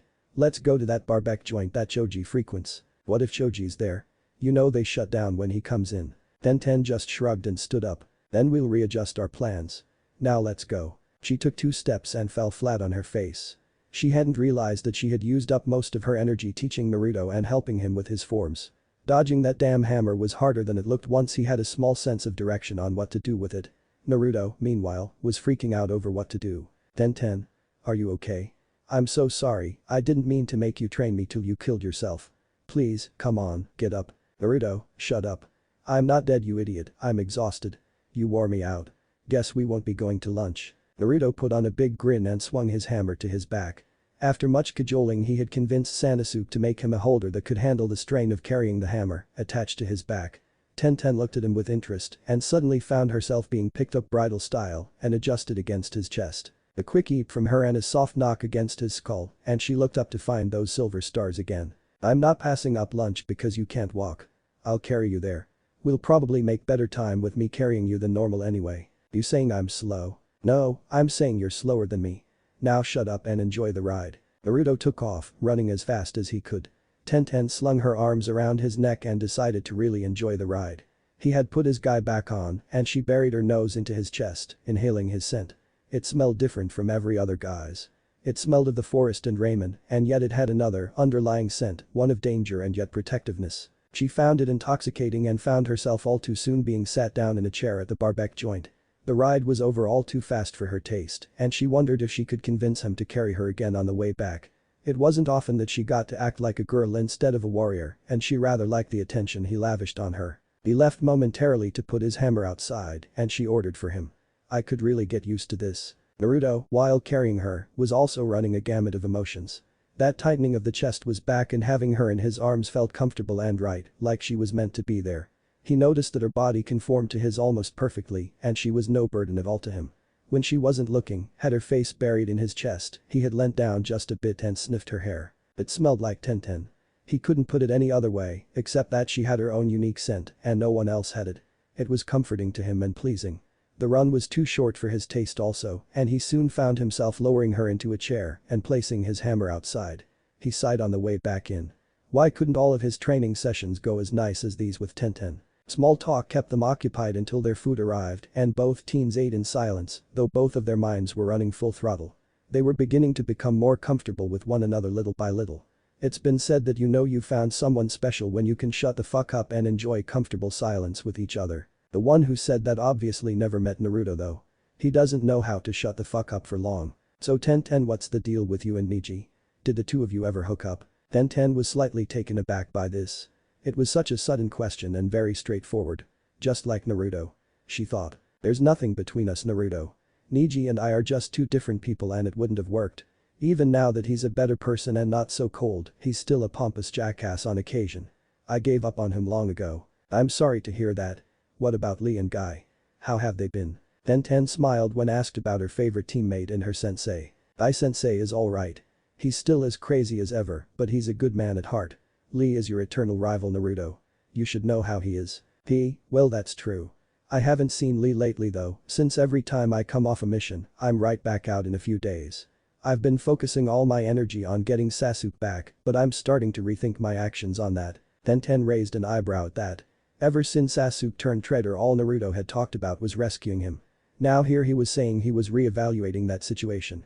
Will wonders never cease? So what are you rethinking, Naruto? The approach to rescuing him or whether or not he wants to be rescues? Rescuing him at all? Well, that was a big surprise. Sasuke was an obsession to Naruto, and to rethink anything about him was like moving a mountain. Tenten's response was intelligent and well thought out. What? I'm not worried about rescuing him anymore. If I bring him back, if I see him again, he's a dead man. I'll kill him, Tenten. I really will. He'll get no mercy from me. He'll get my pity, yes, but never my mercy. Not anymore. But Naruto, Sasuke was like a brother to you. You've said so yourself. How can you kill him? Because there comes a time when even brotherhood cannot stand in the way of ideals. Sasuke chose to break the ideals of the village in exchange for power he could have gotten here. We're on opposite sides of a war now, and whatever brotherly feelings I might have shared with him are gone now. But what about your promise to Sakura? A slow smile crossed Naruto's face, becoming something more of a maniacal grin, slightly scaring Tenten. That's the beauty of promises, Tenten. I only promised to bring Sasuke back to her. I never promised to bring him back alive. Besides that, I have to retrieve a tainted soul for Kami, and after that weird dream I had the other night, I have a certain idea of who it is. What dream are you talking about, Naruto? He told her about the dream and the way he saw Sasuke in the dream and the weird figure standing in his shadow who had to be Orochimaru. Tenten's eyes widened the more he described it in detail. So you're really going to kill him? That's very well, frankly it's disturbing, Naruto. We all grew up with Sasuke. You were part of the Rookie 9 with him. How can you grow up with someone and then want to kill them? Naruto's visage turned dark and for a moment Tenten saw him in a different light. He was a 16-year-old boy who had seen death more times than he wanted, had been betrayed more than anyone else, and had had his heart crushed constantly by those he loved. For that brief moment she saw him as the angel of death. And then he spoke. Tell me, Tenten, what do we do with ninja who leave the village without permission? We brand them Nuke Nin and send out the Hunter Nin. Sasuke is a traitor and traitors deserve death. Plain and simple. No strings attached. That's brutal, Naruto. But I also have to admit that it's very true. Sasuke shouldn't get preferential treatment because of who he is. But how are you going to explain this to Sakura? I'm not. She'll either accept it or she won't. Not my problem. Sakura is my teammate, but I can't let that get in the way of justice. Tenten cut her eyes around the restaurant and noticed that many had stopped eating and were listening intently to her and Naruto's conversation. She shifted uncomfortably in her chair and Naruto noticed this. He too cut his eyes around and decided it was time to move this conversation to more comfortable locales. He strode across the room, paid the bill, and scooped Tenten up again before walking outside. She turned bright red when he scooped her up but didn't put up a fight. He didn't even swing his hammer to his back, just told her to hold onto his neck while he shifted an arm under her butt and they took off. Back at the training grounds, Tenten was sat down against a tree and Naruto sat in front of her, leaning against his hammer. The mood from the restaurant was kind of ruined and they were looking to strike back up the conversation. Tenten, desperate to end the silence, just blurted out the first thing she could think. Why did you make that promise to Sakura? She watched as Naruto seemed to disappear into himself, but his eyes remained open and the stars in his eyes took on an ethereal glow. She was about to shake him to see if he'd fallen asleep when the light in his eyes came back and he looked at her with a small smile. Tenten, I made that promise because I wanted her to be happy. Or at least that's why I thought I made it. Sasuke told me earlier that my need to fulfill promises comes from the demon in me, that it was one of his noble traits. All these years, I've thought it was me just being a nice guy and here I find it's the demon influencing me. But it's a noble trait, right? So why is something noble bad? Sasuke's Avenger thing is supposed to be noble. Seppuku is supposed to be noble. Making promises with the intent that you get something out of it isn't noble. I don't consider any of the other noble reasons all that noble either. But Naruto, you've never been malicious about anything. And I've heard you make promises before. You never ask for anything out of them. You make them because you're a good person and you want people to be happy. Besides, I happen to like that quality about you. You're an honest person. While Naruto was gaping at her, Tenten was thinking to herself. She wondered why she said that when she could hardly say she knew Naruto. But there was an underlying want to know him. That irrational need to get to know him. She was starting to see the boy in a whole new light and she was liking what she saw. She was startled out of her thoughts by Naruto's small voice. Do you really mean the Tenten? I've never had anyone say that to me before. Of course I meant it. It's one of your endearing qualities, Naruto. I think my strength is back now. We can continue this conversation later. Let's get back to training. By the end of the day, with the help of Tenten and a crap load of cage buncheons, Naruto knew a whole style and only needed repetition to gain mastery of it. Tenten was once again in awe of the boy and his ability to learn. She asked him to teach her the cage buncheon and he acquiesced, but she couldn't make more than 2 at a time. She was about to go into a full-blown pout when Lee came over the horizon, waving like a maniac. "Tenten, we must go to meet Guy-sensei. He has gotten USA mission to protect a nobleman and has said it will improve our flames of youth tenfold." "Oh hello Naruto. How have you been?" "Pretty good Lee. Next time I see you I expect a spar, okay?" "Yosh Naruto. I will most definitely find you when we return for our spar. Train my friend so that our flames of youth will burn brightly." "Sure thing Lee. Tenten, thanks for all your help. I'll continue training in this style until I have it mastered. I guess I'll see you later. Take care." Naruto began to walk away with his hammer on his shoulder, thinking that his training with Tenten was over. It saddened him greatly, the thought did, but he couldn't figure it out. Tenten watched his back, the same feeling running through her, before shouting his name, making him stop and jogging over to him. "Look Naruto, I enjoyed myself these past couple of days. I really did. When I get back, if you're here, would you like to continue our training?" "Really? You mean it?" "Hell yeah, I want to continue this." "Good. Good. I want you to continue working that style, got it?" "Oh and Naruto." "Yeah? I want you to promise me something." Naruto looked at her with wide eyes. Hadn't they just talked about promises in him? Before he could go any deeper into thought she was beside him, whispering in his ear, with a wide grin on her face. "I want you to promise me that when I get back, you'll take me on a date. A real date. No ramen, no training clothes, just you, me, and a nice restaurant.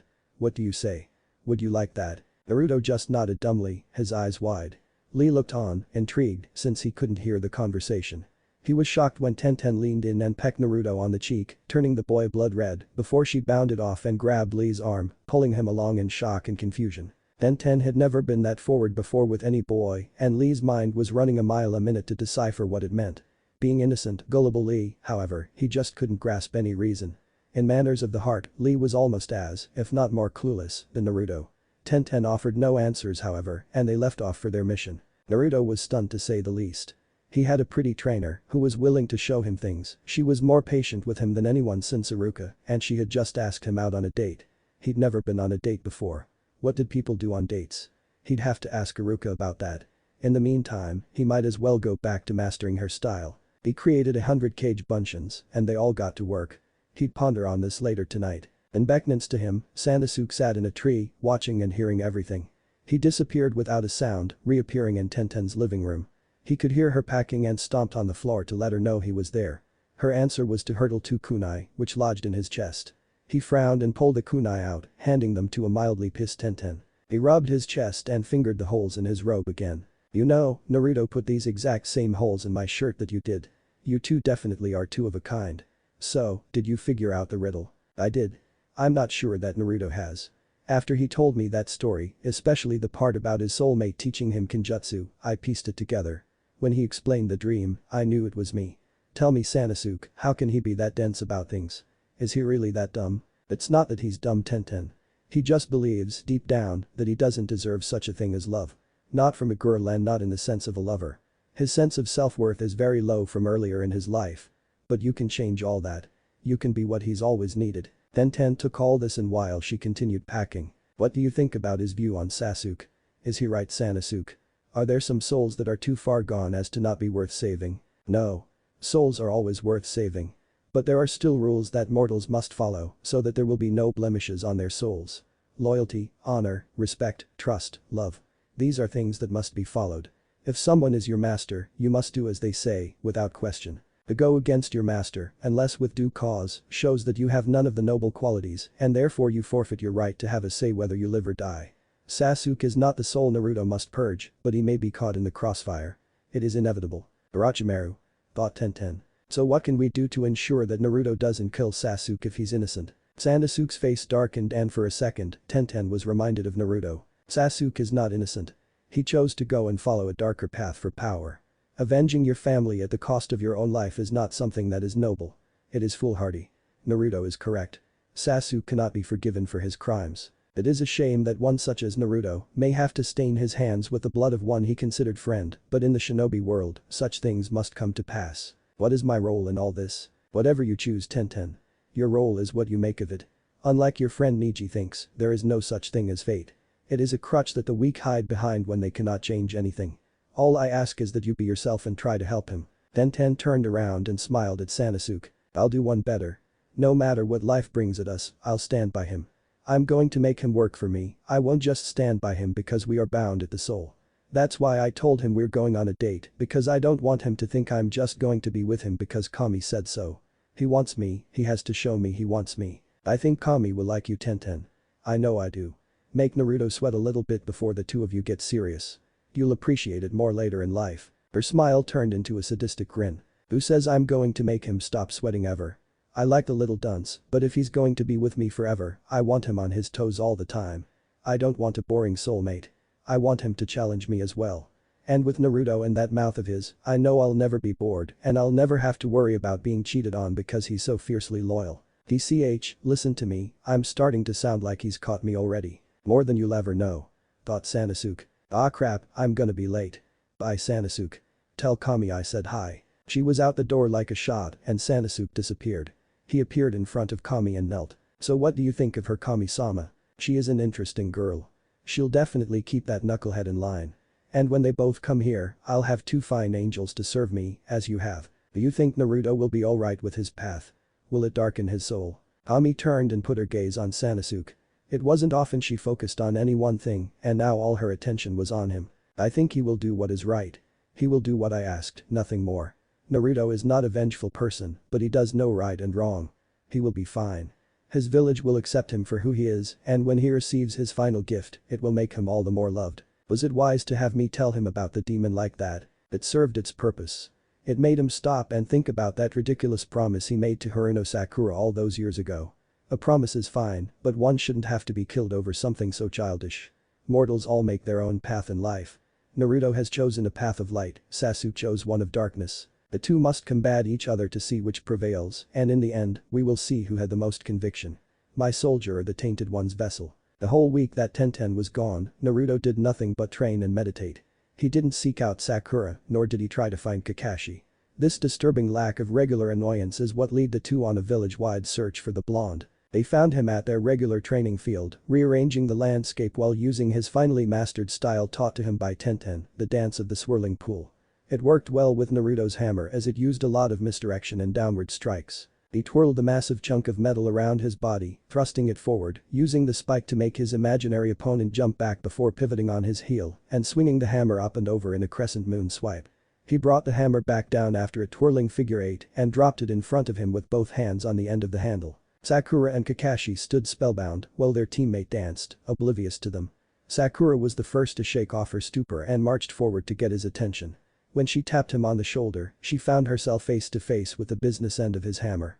Fear was quickly overcome by anger as she responded in her usual way. You idiot. Watch where the hell you're pointing that overgrown mallet. When she went to punch him in the head, however, all she hit was thin air and she stumbled, nearly falling. Looking around, she saw him standing sideways on a nearby tree, his hammer on his shoulder. Nah, that wasn't nice, Sakura-chan. You shouldn't sneak up on people and then accuse them of things. I'll do more than accuse you, you idiot. I heard from Tsunade Shishu that you found a new toy. Kakashi-sensei and I came to see what it was. Where did you get that? Kami? That made both Kakashi and Sakura stop. After a moment of silence, Sakura burst out laughing and Kakashi's eye crinkled up into a smile. Naruto, on the other hand, had the same unreadable expression on his face that he'd had since they arrived. Kakashi decided that he wanted a real answer. Okay Naruto, where did you really get it? Kami? Kami gave it to me. It's a holy hammer. Only I can wield it. He heard Sakura snort. For some reason that pissed him off more than usual. Tenten hadn't scoffed at him when he told her. He scowled and held the hammer out. Okay then Miss Medic Nin. You're the stronger of the two of us, correct? Then lift up this hammer from the ground. Use whatever means necessary and then I'll show you up by lifting it with one hand. He dropped the hammer and it landed with a loud boom and their eyes flew wide. Sakura looked from Naruto to the hammer and back again, but put her smirk back on and reached for the weapon. No matter how hard she pulled, tugged, cursed, screamed, or pumped chakra into her arms, she couldn't budge it. She huffed in annoyance and crossed her arms over her chest. Think you're so smart, huh? Smirking like you can take on the world. Why don't you lift the damn thing then? Sakura, you've seen me lift it. You saw me use it. I don't need to prove anything, but if you insist. As soon as he picked up his hammer, Kakashi was upon him, throwing a kunai at his head. Naruto dropped his hammer to the ground and placing his right palm on the end of the handle, maneuvered it to block the kunai. As soon as the clang was heard, Kakashi rushed him and his eye opened wide when, instead of going in blindly, Naruto stood calm and collected, as if analyzing the situation. When Kakashi was with 6 paces, he tapped the side of the hammer with his left hand and spun it around, taking a swipe at Kakashi, who dodged with a backflip. Kakashi re-evaluated the situation, watching as Naruto stood ready, his left foot in front, his right arm extend, palm open, his hammer behind in a tight grip. The boy had gotten better, that was a definite. His stance was solid and if Kakashi didn't know better, he'd think that Naruto had gotten smarter. More tactile. Perhaps it was just the way he carried himself. It was annoying. Usually he could read Naruto like an open book, but now he was guarded and that stance left too much to the imagination. Deciding that he didn't want to risk anything, he lifted his hit I-8, exposing the Sharingan. To his surprise, Naruto didn't flinch. It was like the boy had experience beyond his years. Tell me Kakashi-sensei, who besides Guy, has the most experience dealing with the Sharingan. Kakashi was taken aback by this, but quickly regained his composure. It wouldn't do for his subordinates to think that they could surprise him that easily. I don't know Naruto. Why don't you enlighten me? It's me Kakashi-sensei. I have the most experience in fighting the Sharingan. And I can tell you right now that that eye of yours is no match for my stamina or strength. I'm tired of being pushed around and I have the resolve to go through with what I must do. And what is that Naruto? Bring back Sasuke. Kakashi and Sakura smiled and nodded their heads until he spoke again. Better alive. Tenten had just returned from her mission and while it had been successful, she wanted nothing more than to see Naruto again. She was ready to train with him again and was more than ready for her date. She was not ready, however, to see a very red-faced Sakura screaming at a stoic Naruto, nor was she prepared to see Kakashi with his headband up and his Sharingan spinning angrily. Deciding that discretion was the better part of valor, she suppressed her chakra and hid behind a tree, listening to the ensuing argument. What the hell do you mean dead or alive Naruto? Sasuke has to come back alive. You promised me that we'd bring him back. I promised you that I'd bring him back Sakura. I never agreed to help you bring him back. And I never promised to bring him back alive. I've made a decision that I will no longer actively seek Sasuke. If I come across him, all the better, but I have other things that require my attention, more important things. What could be more important than getting our friend back Naruto? Divine justice. My work as the right hand of Kami. Sakura stared at him in disbelief and then set her jaw. Listen to you Naruto. You sound like a self-important jackass. Divine justice. Right hand of Kami. For Kami's sake Naruto, you sound like Sasuke. You sound like Sasuke Naruto. That's not you. Don't presume to know me Kakashi. You might be my sensei, but that is in word only. You have never been a sensei to me. Your pet project ran off and you gave him the tools to do it. Now it's my job to pick up the mess. I have a task given to me by Kami and if Sasuke happens to get in my way, I will not hesitate to take him down. I'm tired of having to heal Chidori holes in my chest. This isn't right Naruto. You can't go back on a promise. You're right Sakura. I can't go back on a promise. That's my way. But other people seem to have no problem breaking promises to me, so I shall no longer give my word to those who I deem unfit to have it. He suddenly lifted his nose and sniffed the air. That was a familiar scent and it made him smile. He turned back to his still stunned teammates and gave them a curt bow. If you'll excuse me, my Kenjutsu trainer is here again and I must get back to training. I have much to learn from her and the more I dally, the more upset she will be. Good day. They watched as he walked off into the forest and Kakashi slid his headband back down over his eye. Kakashi-sensei, when did Naruto get such an extensive vocabulary? And why is he acting like this? I believe that something happened to him between our last mission and his awakening Sakura. Perhaps he had an epiphany. After all, every time we meet Sasuke, he tries to kill Naruto. I know, but that's because he's messed up because of the curse seal. He can't help it. Maybe. Or maybe Naruto doesn't believe that anymore. I think we should drop the subject around him for the time being. Let's go. I think we should talk to Hokage-sama about this. Tenten was impressed with how Naruto handled himself. He had remained calm and collected, hadn't blown his top, and hadn't ripped their heads off, even if she really wanted to. As he went by her, she grabbed his arm and he gave her a small smile. Hello Tenten. How was your mission? It was alright. We got back in record time. I saw that little exchange by the way. I'm sorry you had to see that. I hope you aren't upset with me. Why would I be upset with you? I agree with you. Well that's a surprise. Seems the day is full of them. Thought Naruto. So Naruto, are you ready for our date? Yeah, about that. I've never been on a date before. What do we do? You've never been on a date before. Geez Naruto, what have you been doing all your life? Tenten, I don't mean to spoil your teasing, but think for a second who you're talking to. Who would date me knowing what I am? She reflected on this and found the logic sound. Really, who would date the holder of the Kyuubi? A wry smile crossed her face and she made her move. I would. He just looked at her slack-jawed. Really? You mean it? Of course I mean it. Why do you think I asked you in the first place? I don't know. Because I like you. You're a funny guy. You're interesting. And you're cute to boot. I get a lot of jealous looks when I'm with you. Naruto just stood there, his brain overloading. Now then, go home and get ready.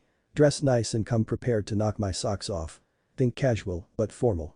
Show me a good time. Make me feel special. I'll help you along, but it's up to you to make me feel like I don't want the night to end. Now get going. Naruto merely nodded dumbly and walked off, his hammer dragging behind him. Tenten giggled and sped off to her apartment to get ready herself. She wanted to look gorgeous for tonight. If all goes as planned, we'll both be turning heads. Tonight is going to be perfect. Chapter 5. As Naruto shuffled along the road to his apartment, he wondered to himself about what to do on a date. Sure, he had asked Sakura on tons of dates, but never once had he actually thought about what to do on one. He wasn't exactly a social butterfly, not that that was his fault entirely. He didn't have a clue what to do. The only thing he could think of was to talk to Iruka and hope his old sensei had some practical advice. Nodding to himself in silent agreement, he shouldered the hammer and took off to find Iruka. Iruka sat in his house, dozing on the couch, with a book on his face. It was one of his rare days off and he wanted to spend it in total solitude. He had put up barriers around his house and had even gone so far as to set up traps to deter any would-be visitors. He had forgotten, though, that Naruto's superior luck and insurmountable stupidity and bullheadedness were enough to go right through anything he had. His eyes cracked open when he heard the first boom of an exploding note and groaned when he heard the cacophony of expletives and shouts of rage from his favorite student. Okay, that wasn't good. I just need to avoid any more. Oh come on. What the fuck is, aw man, I really like this shirt, goddammit. I'm going to kill Iruka-sensei when I find him. Iruka sighed audibly and got up to let the golden-haired boy in. He suppressed a snicker when he saw the sight of a smoldering Naruto who had lost his shirt in the explosion and the slightly singed hair that was already growing back in. Iruka took in the boy and finally noticed the hammer when Naruto set it down with a loud thump, pushing past the scarred man to wash his face of the soot. Iruka offered a snort at Naruto's actions, eliciting a growl from the Jinchuriki. Naruto had only meant to come to ask a few simple questions, not be put through the ringer because of Iruka's explosive notes. His good mood had soured, and the only thing that kept him from a full-blown tantrum was the though that he had to pick up Tenten for dinner later. He didn't have any time to waste on trivial things. Finishing cleaning up, he turned back to his former sensei and coughed into his hand. I'm sorry for interrupting whatever you were doing, Iruka-sensei, but I need a bit of advice, and I couldn't think of anyone but you to come to. Iruka grinned when he heard that. It wasn't often anymore that he could actually be of help to Naruto, so this was a rare treat indeed.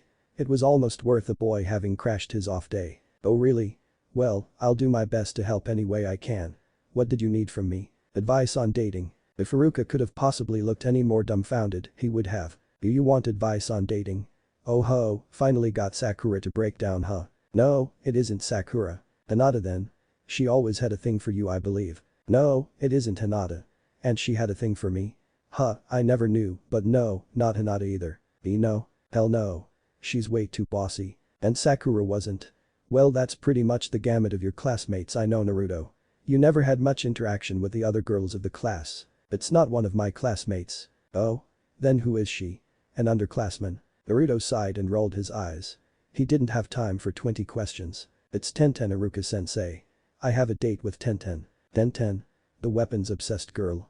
With buns in her hair. That's the one. How in the hell did you end up with her? Naruto shrugged and offered a grin. Ask and Kami shall provide. Iruka sighed and sagged his shoulders. Dealing with Naruto was never boring, but in the end he always wondered if it was worth it. I don't want to know, and out of curiosity, where in the hell did you get that hammer? Kami provided it. Okay, how about those stars in your eyes? Kami provided it. Right. Gotcha. Look, Naruto, if you don't want to tell me the truth, just say you don't want to tell me, okay? But I am telling you the truth. Look, sensei, I have to go get ready, but I promise I'll tell you all about how I got everything later. I promise. Fine. I'll see you later then. Oh, and watch out for the other traps. His response was another boom and a scream of fury, making him grin before laying back down. It's never boring with Naruto around, he thought with a chuckle. Naruto finally made it home in one piece, although the looks he got from the girls of the village made him uneasy. It was like they'd never seen a shirtless guy before. He didn't think of himself as anything special, so he couldn't really grasp the concept that he had grown quite handsome over the years. He stepped inside and made the preparations for his date, wondering how in the hell he was going to do it since Iruka didn't really give him any advice. Naruto had gotten fed up from all the questions and left hastily. Oh well, he was used to flying by the seat of his pants, what should make this time any different? He finished getting dressed in the one semi-formal outfit that Sasuke had gotten him and left his hammer on the walk outside. He wouldn't need it tonight. Tenten was in a frenzy as she thought about what to wear. She wasn't like most girls who wore kimonos to look good. Tenten liked her Chinese-style outfits and went to great lengths to stay true to her looks. Her hair was always pulled into the buns and she forsook makeup, saying it was too much trouble most of the time. The most she ever did was put on some lipstick. Thinking that her Chinese shirt and pants wouldn't cut it tonight, she pulled out the big gun. A green Chinese-style dress, slid high up the side, with gold trim was her weapon of choice. If this didn't get a reaction out of the little dunce then nothing would. She heard the knock coming from the door and hurried down to open it. The sight before her erased any doubts from her mind on whether or not she wanted to be seen with him. Naruto wasn't used to playing dress up normally. Hell, one could even say he abhorred it. He just wasn't comfortable in anything except training clothes. But tonight, he'd make an exception for Tenten. She had been kind enough to train him and had been patient enough to put up with him. To top it all off, she was a certified bombshell and he couldn't deny that she was beautiful in a deadly way. In his eyes, even if he didn't acknowledge it yet, soon, but not yet, she was about as close to perfection as you could get. That's why when she opened the door his jaw dropped and nearly got stepped on. Before him was a verifiable goddess in Chinese clothing. Everything about her screamed sexy and Naruto was listening intently. Tenten, meanwhile, was drinking up the young man in front of her with her eyes. When she had told him to think casual but formal, she hadn't thought he'd take it to heart. Wearing a pair of khaki pants with brown leather shoes and a black silk shirt with Tsunade's necklace on the outside, he looked very, very handsome. She laughed evilly in her mind. She'd be the envy of several women tonight, oh yes indeed. With one last appraising look, she beckoned him inside and directed him to the couch while she went upstairs and performed some last-minute touch-ups. Wearing a mischievous grin, she bolted up the stairs to find her heels and get the date underway. She hadn't been this excited in a long time. Naruto sat and took in his surroundings. Tenten's place was simple and clean, exactly how he thought it would be. Simple because she hardly had any personal effects lying around with the exception of some photos of her team. She had no family so she had no heirlooms or anything of the such. Clean because the girl was meticulous in everything she did. Whether it be dusting or polishing a kunai, Tenten was a stickler for cleanliness. If we ever get more involved, I'll have to be certain to pick up more after myself. In fact, if it weren't for the weapons adorning every wall in the house, he would have thought she owned nothing at all beyond a couch and bed. Scrolls were rolled and neatly stacked in a corner, waiting to be filled with various pointy objects of death. Naruto leaned back in his seat and pulled one leg over the other so that his left ankle rested on his right knee and thought about everything he knew about Tenten. He knew that Tenten was a kind person unless you pissed her off. He knew she was a weapons master and could do anything she wanted with something that was pointy. When she had a kunai, she could be as sadistic as Anko. When she was weaponless, she could be as shy as Hinata. Weapons gave her confidence, and since she was never without a weapon 99 of the time, her confidence in herself was always through the roof. Her clothes nowadays weren't far off from her clothes when they were little, but they were a bit more suggestive and mature. Their time spent together outside of battle was spent trolling through the weapon shed, trying to find things she could fix or make into something better. It was a fun hobby, but they didn't usually speak about anything except their missions and their teammates. Naruto frowned at how little he knew about Tenten. He'd have to remedy that, starting tonight. Tenten, meanwhile, was humming happily to herself. She had done the obligatory make the guy wait pointlessly gig to a T and now was ready to go. In actuality, she was ready to go the minute he walked in and only had to slip on her heels, but she decided to make him sweat a bit. After all, tonight was her night, as well as his. She was going out with one of the best-looking boys in Konoha and the one who was decidedly the most exotic-looking.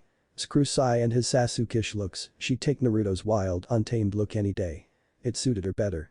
She patted her hair and looked into the mirror one last time and gave herself an approving nod. Slipping her heels on she began her slow trek downstairs to what she hoped was an eventful evening. She stopped when she got to the bottom of the stairs and slipped quietly to the corner of the wall and looked into her living room. A small smile crossed her face when she saw Naruto sitting with his legs crossed, a pensive look on his face. He looked to be deep in thought and no matter what anyone else thought, she thought the look suited him. He sat still as could be, a contradiction she was never able to explain, while tapping a finger on his left knee. She didn't know it, but he was thinking about her. However, at the moment, her playful nature was getting the best of her and she decided to have a little fun with her date. Slipping a tanto off the wall, she slid behind the couch and put the knife to Naruto's neck, bending his head back. You know, you kept me waiting longer than you should have. Perhaps I should alleviate some stress by shaving a few of your neck hairs." Naruto's only response was to smirk and push his neck into the blade, causing Tenten's eyes to widen and her to screech when suddenly he burst into smoke. She looked frantically around until she heard a snicker from behind and whipped around to find Naruto standing on the wall sideways. He flashed her a foxy grin and flipped over her head, landing nimbly on his feet before being knocked to the floor by an irate Tenten. Tenten was furious. Not only had her little joke backfired, but the notorious prankster had one-upped her and come out on top. While the poor boy was recovering from head trauma and Tenten was taking deep breaths to calm herself down, her mind was racing. Damn, that was actually pretty good. He kawaramied with a clone that I didn't even see him make and stuck to the wall behind me without being seen. Yep, life will never be boring with him around. Alright, jackass, get off the ground and let's go. I'm hungry after all that physical exertion and I want to show off my date for the night. Ugh, what did you say just now? Tenten blushed slightly when she thought about what she had just said. Luckily, the idiot hadn't caught the tail end of what she said and she got off scot-free. Straightening herself out quickly, she helped him stand and smiled sweetly while escorting him to the door before locking it behind her. Turning to the now confused Jinchuriki, she looped her arm in his and urged him to walk forward. He complied and they marched off into the night to begin their date. As they walked through the streets, Tenten took the time in between their short bouts of conversation to take in the looks from the people around them. Most of the older crowd was either indifferent or livid that Naruto was escorting her around. She scowled at the thought that some people could still be so stupid even after all these years. Those thoughts were quickly erased when she cut her eyes to see Naruto's brilliant smile hadn't faltered in the least. While she was sure it was forced somewhat, the underlying message was that while they may hate him, they were all jealous of him and the beauty beside him and the small happiness they had at the moment. It was moments like these that Tenten would look back upon in the future and they would bring a smile to her face. She looked around at the faces of the younger generation and noticed that most either had a smile on their face, seeing another young couple on the scene, or that they had jealous looks, either for her or Naruto. She knew she wasn't the most desirable kunoichi, but she had a certain appeal due to her tomboyish charm and affinity for sharp things. She was an enigma to most boys when really she was easy to figure out. She wanted someone to love her, for her, not what she could offer them. Naruto was that type of person. He took everything at face value, for better or worse, and loved a person for who they were. Everyone had faults, everyone had vices, and he knew that above all. She unconsciously tightened her grip on his arm as they continued on. Naruto's thoughts were somewhat muddled at the moment. On the one hand, he was enjoying the closeness that Tenten offered, but on the other hand he was uncomfortable with the looks he was getting. The regular glares didn't bother him, he was used to those.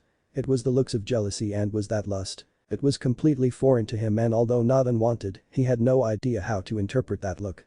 It was pleasant coming from the girls on the street, but for some reason he didn't understand, he'd take Tenten's small smile above a lecherous grin any day of the week. Perhaps it was the fact that Tenten actually could put up with him that made him like her. He'd probably never figure it out. Hey Tenten. Where are we eating it tonight? I thought you knew already. Nope, that's why I was asking. Tenten sighed. She had forgotten to tell him where she wanted to eat. It was her fault kinda, but she wouldn't let him know that. You're supposed to know where I want to eat, dummy. But I'll forgive you this time. We're going back to the sushi restaurant and we're going to have a lot of fun with a good conversation. Then, on the way home, we're going to walk by the river and talk some more. After that, you're going to take me home, give me a hug, and wait until I shut the door before you leave. You've had a lot of time to plan this out, haven't you? Over a week. Is it too much to ask that I have fun on a date? No, but aren't you afraid I'll screw your perfect date up? She stopped in the street and gave him another one of her smiles that made him feel like the luckiest person in the world. Naruto, the only way you could have screwed up is if you wouldn't have shown up. Now keep walking, you're making me hungrier. The rest of the walk to the restaurant was uneventful until they ran into Ino and Sakura, who were out enjoying the evening and gossiping like there was no tomorrow. Naruto groaned inwardly at the thought of those two seeing him with Tenten.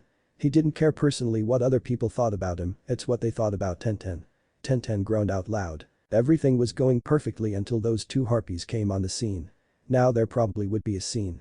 And sure enough, Ino and Sakura spotted the couple and were immediately by their side. Ino had a large smile on her face, while Sakura was just a tad curious as to why they were dressed up. Ino started the ball rolling. Well, hello you two. What are the two of you doing out on this fine evening? Naruto looked at Tenten and gave her a small nod, letting her know that she should do all the explaining. Best thing he could do was keep his mouth shut as long as possible. We're going to dinner and then take a walk. Anything we can help you two with? We're already running a bit late. The underlying hint was I don't want to talk, so get the hell out of the way, but an Ino that smells gossip is an imperturbable Ino. Aw, I was just wondering why the two of you were all dressed up. You're not on a date, are you? Yes. Oh, I didn't think. Wait, you are. Ooh, and how did you two meet? Tenten sighed and decided that she should just get the interrogation over with now. She threw Naruto a quick glance and saw that he had schooled his features into an unreadable face. At least he's trying to be good at the moment. No telling how long that'll last though. We've known each other since the Chunin exams. Naruto and I have been training together for a little while now and I invited him out on a date. Sakura decided to make her presence known at that moment. True to form, she didn't really care what Naruto did, but he was her Naruto and Tenten was an unknown at the moment. She didn't really like the idea of him dating other people, even if she didn't want him. A girl needs her backup after all. You invited him? Damn Tenten, I didn't know you were that desperate for a date. Why Naruto and not Neji? He's a lot hotter than Naruto. Tenten and Naruto both scowled at that little comment. Naruto was very conscious of his looks and didn't like to be reminded of how different he was from everyone else. With blonde hair, blue eyes, and whisker marks he was already an oddity and he didn't need to be reminded of that. Tenten was pissed because she was beginning to like Naruto for the exact reasons that he wasn't Neji. Naruto was open and honest, carefree and childlike, fun and exotic. Guys like Neji were hot in the boring cookie-cutter, black hair, foul mood, and I don't care what you think because I'm better than you way. Personality counted for a lot in Tenten's book and Naruto had that in spades. She cut her eyes one more time to Naruto and saw that his mouth was slightly open and she could actually see the fangs lengthening. His whisker marks were also deepening slightly. She decided to end this conversation quickly before Sakura got mauled. Well, I hate to end this lovely conversation, but we need to be going. We'll see you guys later. Come on Naruto, I'm hungry. Yes ma'am. Tugging on the blonde's arm, they walked briskly past the two girls and Ino shuddered when she felt the cool breeze as they walked by. Feeling that she hadn't gotten in the teasing she wanted, she turned to Sakura in a huff. Now why the hell did you go and say that forehead? I still wanted to talk to them. No harm done. Besides I'm pretty sure that Naruto begged Tenten to go out with him, not the other way around.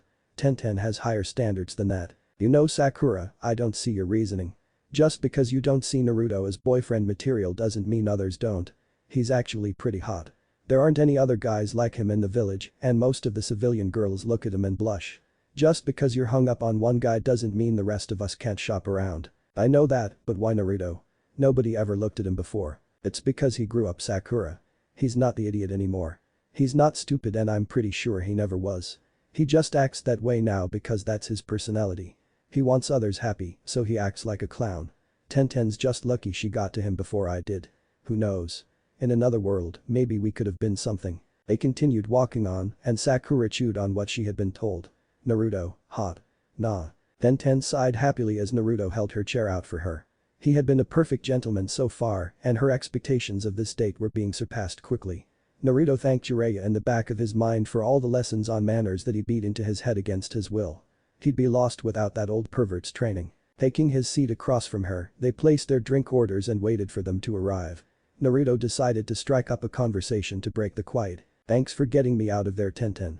I don't think I could have stood the subtle jabs another second. Tenten giggled and smiled at him. No problem.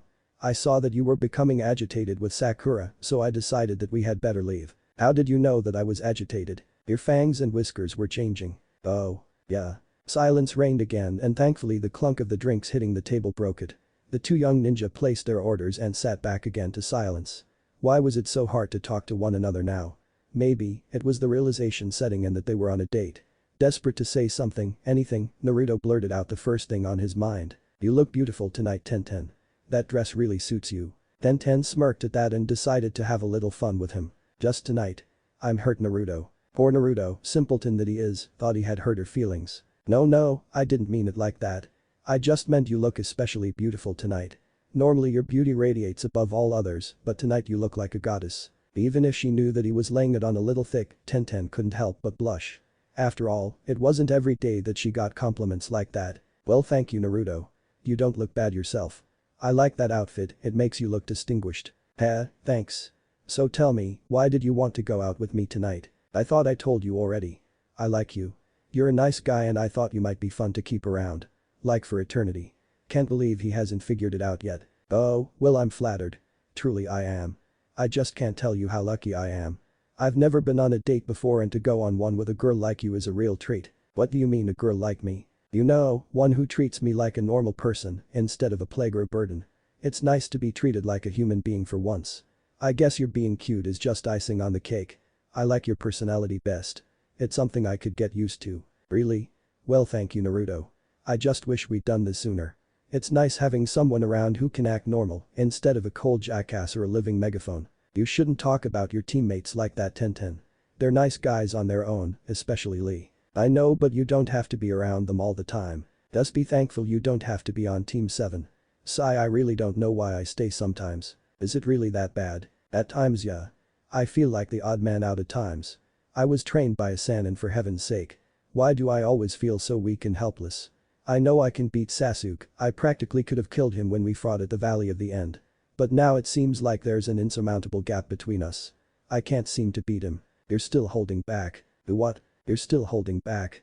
You didn't want to kill him last time you fought, so you held back. He's not holding back and therefore he'll beat you every time. But I heard your speech today, Naruto, and I agree with you. You can't afford to hold back anymore. Too many people depend on you and not Sasuke. I'd be sad if you got yourself killed. Now that took Naruto aback. For some reason, an unhappy Tenten didn't sit well with him. He was beginning to like that smile of hers, and a frown on her face because of him was a failure on his part. He reached across the table and put his hand over hers while giving her a large foxy grin. Don't worry, Tenten, I'm not going anywhere. Besides, after the first date comes the second, right? I can't go before we at least get a second date. You're right, I'd like that. And next date is all up to you to decide. Food's here. The rest of dinner was spent in idle chit-chat, learning a bit about each other and the sound of Tenten happily consuming sushi. Naruto remained somewhat moderate. He wasn't fond of sushi and besides, he had to pay for Tenten's meal. Poor Gama-chan, he'd be so flat until his next mission. Once they were finished, he paid for the meal, tears pouring down his face, while Tenten rubbed her full tummy and they began their trek to the river. The moonlight was as perfect as it could get and reflected off the surface of the water and onto the couple's faces. The pale light seemed to give Naruto's silver stars an otherworldly glow that Tenten could not tear herself away from, while her pale skin seemed to shine with luminescence that Naruto found heavenly. In a way, she reminded him of his vision of Kami, happy, sure of herself, and wise. She was perfect. Tenten just walked along happily rubbing her full belly and leaning against Naruto. She found it hard to believe sometimes that the squirt who beat Neji was standing beside her like a rock. Tenten wasn't small by any means, but Naruto could toss her around like she was a tennis ball. She sighed in contentment and closed her eyes. If this first date was a precursor to what the rest of her life was going to be like, then she would gladly accept the will of Kami. Even her own imagination had never treated her this romantically.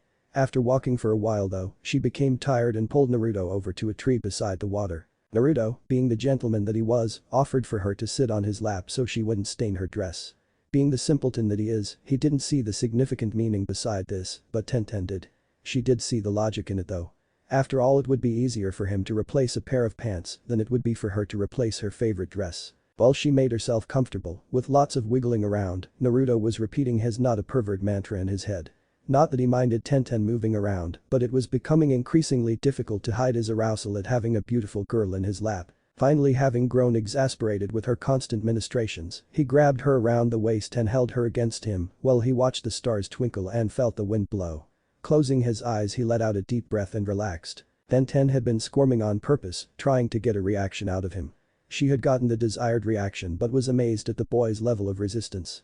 It was like he had an iron wall of resolve around his sexual frustrations. One would think that traveling with a pervert would break down any walls he had against perversion, but the travels with Jiraiya only proved to strengthen them, albeit slightly. Somewhat put out that he was able to resist her, not that she would ever stop teasing him, she huffed and crossed her arms. Naruto, sensing her displeasure, leaned in and scrunched his eyes in that foxy manner.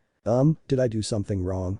If I did, I'm sorry. Tenten realized how she was acting and immediately told him nothing was wrong. Sensing no lie, Naruto leaned back again and closed his eyes, enjoying the feeling of the breeze as it caressed his cheeks. The weapon's mistress looked back to her date's face and couldn't help but be entranced. With his eyes closed and at ease with the world, Naruto did indeed look like an innocent angel. She let out a happy sigh and leaned against his chest. She couldn't help but notice that he emitted a warmth from himself that was intoxicating. She felt happy and safe, and it wasn't long before sleep claimed her. Naruto had slipped into a light doze, but he never fully went to sleep. When he felt the rhythmic rise and fall of Tenten's chest against him, he looked down to find her asleep and snuggling into his shoulder. He smiled and scooped her into his arms. She felt so light, and when she burrowed her face further into his chest, he couldn't help but laugh. The girl as deadly as herself, reduced to a mere child in his arms. Oh well, might as well enjoy it while it lasts. Not wanting the feeling he had to leave, he walked back to her apartment instead of running. Their date was over, and Tenten had to come to terms with the reality that she couldn't sleep in Naruto's arms forever, no matter how comfortable it was. Yawning cutely, she began to shift around, letting him know she was awake. Naruto was almost to her house though and ignored her. She wiggled more, she wasn't paying attention to where they were, and he nearly dropped her. Tightening his grip and pulling her closer, he looked down and saw her brown eyes staring up at him. He chuckled and kept walking, while she huffed and crossed her arms. I know you want down Tenten, but we're nearly to your house. Humor me and let me carry you like a gentleman. Besides, you didn't have any problems while you were sleeping. I was not. Oh, so those cute little snores weren't coming from you. She smacked his arm and looked away. Jackass. Ah, you like it. Silence fell until they reached her door and he set her down. Naruto stood there, not really knowing what to do, until Tenten wrapped her arms around his waist and gave him a hug. Thanks for tonight, Naruto. I had a lot of fun and we definitely need to do it again. Whenever you want, Tenten. Good night, Naruto. Before he could say anything, she leaned in and gave him a peck on the cheek, pivoted on her foot and locked the door before he could do anything. She didn't hear the small goodnight from the flustered boy, but she did hear his shout of joy from down the street. She went to sleep that night with a smile on her face. Life was definitely looking up for the bun-haired girl. Naruto was ecstatic as he bounded home, light as a feather.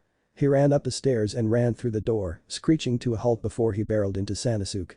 He looked questioningly at the angel and received a smile that lit up the room. So Naruto, did you enjoy yourself tonight? Since you seem to know all about it already, why don't you tell me? Oh, smart are we? Well then, yes, I can tell you that you did enjoy yourself. Do you know why you were so comfortable with her? Because she's cute. And nice to me. Sasuke sighed and shook his head. The boy still wasn't quite there yet. He looked back to Naruto and gave him a grin. Don't worry boy, you'll get it one day. I'll see you later. I have other things to do. Sasuke disappeared without a trace, leaving a slightly miffed Naruto. If you have other things to do, then why in the hell did you come see me? Forgetting Sasuke, Naruto laid down and drifted off to sleep, dreaming of his date with Tenten and things to come later. Sasuke knelt before Kami again and offered his thoughts on their date. Progress was acceptable, although Kami wished Naruto wasn't so dense. It certainly made things harder on the deity. I've never seen anyone who could be so innocent at such a subject. It's like he doesn't have a clue. What do you expect from one that has never known the love of another before? He doesn't know how to react to this level of intimacy. Wait until she wants a bit more from him, heh, he's gonna freak out. Yes, that will be humorous to watch. Or hear about rather, not that I would watch. Of course not, master. You would definitely never do that. The next morning came without fail, and Naruto woke to the sound of something knocking against his window. He turned bleary-eyed to the sound and found a messenger bird. Picking the message off its foot, he shooed it away and opened the miniature scroll. Naruto, you have a mission. B rank. Be at the tower by 9 a.m. Sunade. Groaning, he rolled over and threw his pillow over his head. He didn't want to get up, especially after having over a week off, but he couldn't deny a mission. It just wasn't in him. Throwing one last dirty look at the bird as it flew off, he stood to get dressed. At least maybe it would be a mission where he could try out his hammer and new dance. Chapter 6. Naruto yawned as he made his way to the Hokage's office. He stretched his arms and cracked his neck back and forth, trying to get all the kinks out. People walking by him winced when they heard the creak and groan of his bones and muscles pulling and popping, but he paid them no mind. His mind was elsewhere, still on the date with Tenten. It had been wonderful to spend an evening with someone who treated him like a regular person. She didn't hit him on the head once, didn't threaten him, and didn't expect him to go above and beyond just for her enjoyment. Tenten just wanted him to be him. He couldn't wait for their next date. Who knows when that'll be though. Ninja schedules aren't exactly ideal for relationships. Leaving his hammer outside this time to avoid a potentially hazardous run-in with Shizune, Naruto made his way to Tsunade's office. He waved hello to Shizune and walked through the door, closing it behind him with a sigh when he realized the Hokage was out cold and drooling on her desk. Why didn't the woman just put a cot in the room if she was never going to go home? It would be much more comfortable than that chair and desk. Steeling himself for whatever was about to happen, he slunk over beside her chair and gave her a gentle push. "Ah-chan, you need to wake up. Come on, wake up. Wakey, hey you old bitch, wake up." Before her reflexes could kick in, Naruto sprung to the ceiling and stuck there with chakra. He was trying not to laugh his ass off as Tsunade looked in every direction, but up to find the person who slighted her. That voice had sounded familiar, and if it was who she thought it was, he was still around. Naruto's luck wasn't what it used to be though, and the ceiling tile he had been clinging to broke and he landed in an unceremonious heap on top of her desk. Tsunade smirked and pinned him to the desk by his shoulders. Well, I go to sleep for 5 minutes and it's raining cute little blondes. Little bratty blondes, but cute nonetheless. Let me up, Bachan. Now why would I do that? I believe you fell into my lap, not the other way around. Besides, I always wanted a fox as a pet. Don't joke like that please. You know I hate being compared to that bastard. Sunade huffed and let him up. The boy could take a joke about anything but his fox-like features. It wasn't her fault, they were what made him so unique. Glancing at the clock, she saw it read just a little after 8:30. Raising an angry eyebrow, she sneered at her younger subordinate. Didn't they teach you kids that ninja never show up early? You show up on time, at the exact time. I had another good 30 minutes before Sakura shows up to sleep and you ruined it. I'm sorry, but I wanted to talk to you. Oh? About what? Me and some choices I've made recently. Go on. I've made a conscious decision to stop pursuing Uchiha Sasuke. I won't put my life or the lives of my comrades in danger because of him. What brought this about? And how, exactly, are you talking without sounding like an idiot? It's a gift from Kami. I was never truly stupid, Bachan, just ignorant. There's a difference you know. I can think more clearly now thanks to the gift. It's refreshing to be able to think clearly. Does it have anything to do with your eyes? I don't know. I was starting to think with a clearer head before the eyes, but when I received them it seemed to speed up the process. I don't know if they affected it or not. Is it a Taijutsu? I don't think so. I'll have to ask Sanosuke next time I see him. Sanosuke. He's an angel. He gave me my gifts. Sunade groaned and held her head in both of her hands. Why did this kid have to make everything so complicated? So let me get this straight. Okay, the first day you came in here, you had a warhammer from Kami. You were looking to find your soulmate too, if I remember correctly.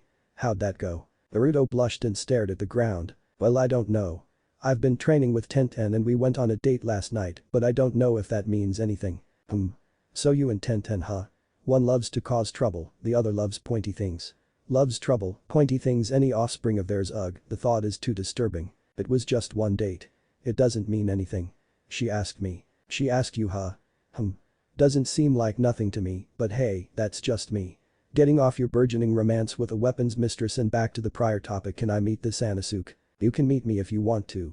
Two blonde heads immediately whipped to the side of the brown-haired man, who stood with his arms folded behind his back and a smile on his face. Sunade couldn't help but think that he reminded her of someone. Naruto wasn't nearly as impressed with his entrance however. Sanosuke, how in the hell do you do that without letting anyone know you're there? I want to learn to shunshin without smoke. Don't pout, Naruto. It's unbecoming an emissary of Kami, no matter how much she favors you. Sunade, I see you are well. Hi, I am. And you are the infamous Sanosuke, I presume? Indeed. Care to tell me what exactly is going on with my favorite blonde over here? Sanosuke grinned and took the seat beside Naruto. After situating himself, he focused his attention on Sunade. Naruto is a very special boy. You knew this already, but he is favored by Kami and is her own shinobi. He is charged with catching a certain tainted soul and bringing it to my master. I can't think of a better person to give this responsibility to. But he has so much already to burden him. Isn't this another thing to the pile that he just doesn't need? Couldn't you have found someone who is a little more responsible? Sanosuke clapped his hand over Naruto's mouth before the boy could protest.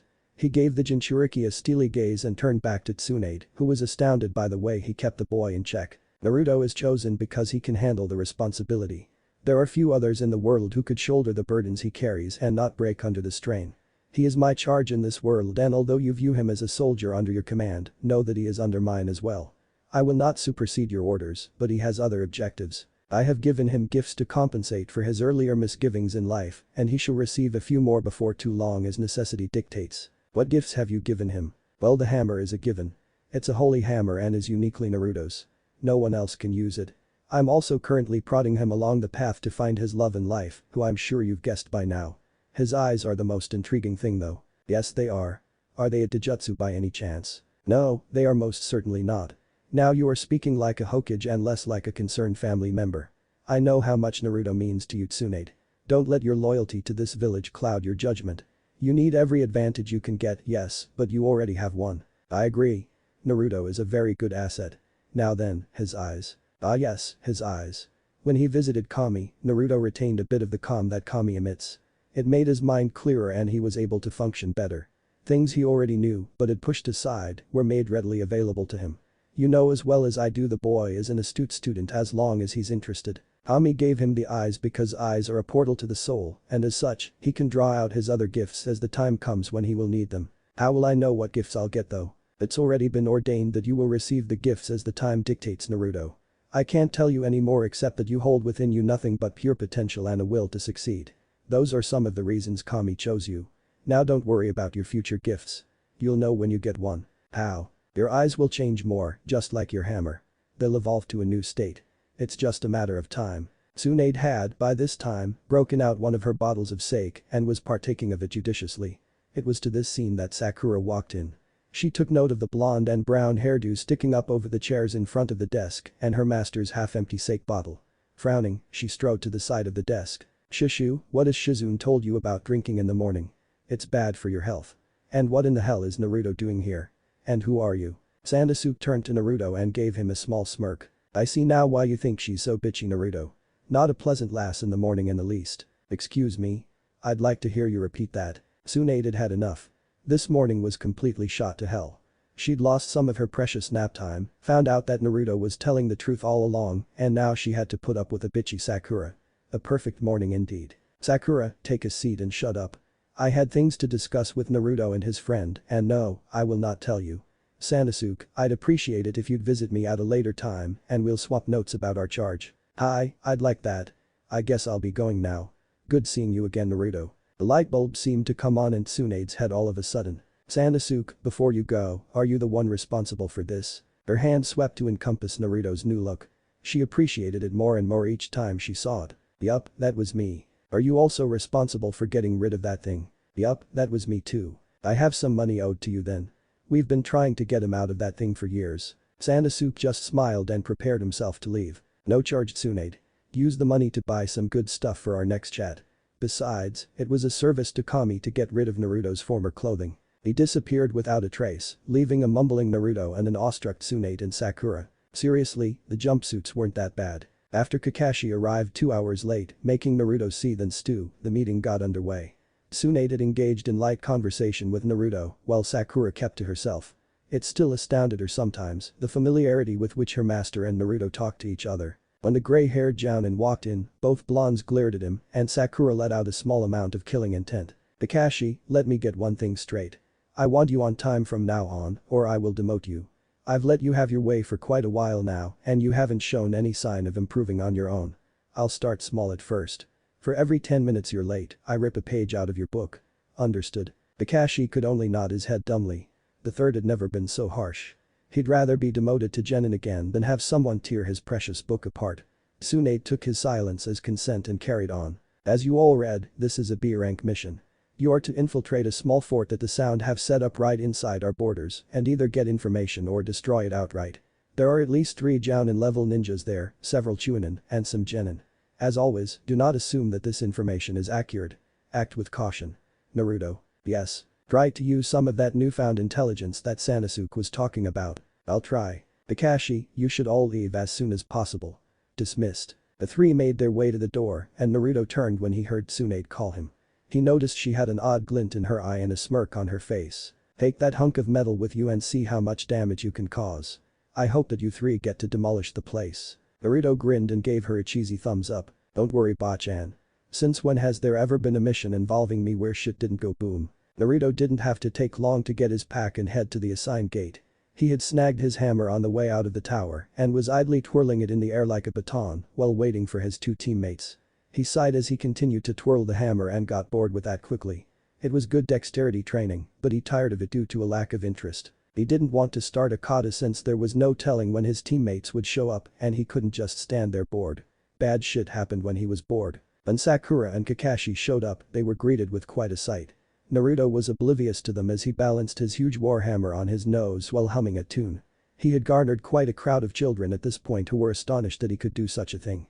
Sakura frowned and shooed the children away, who glared at her for ruining their fun. She smirked at their antics and turned her attention to the blonde who was still ignoring her and Kakashi. Naruto, quit clowning around and let's go. We've got a long way to go. Naruto let the hammer fall into his hand and swung it to his back with ease. He looked at his teammates with boredom all over his face. Can we go now? I've been waiting here forever it seems. They took off with Kakashi in the lead, Sakura in the middle, and Naruto behind. They ran all day and made camp before dark. Sakura and Kakashi, finally having Naruto to themselves, decided to get a straight answer out of him. Naruto was just inside the glow of the fire, going through his katas slowly with his hammer. Kakashi decided to start things off. "So Naruto, how did you actually get that hammer?" Naruto never faltered in his stance while he answered their questions. "I already told you.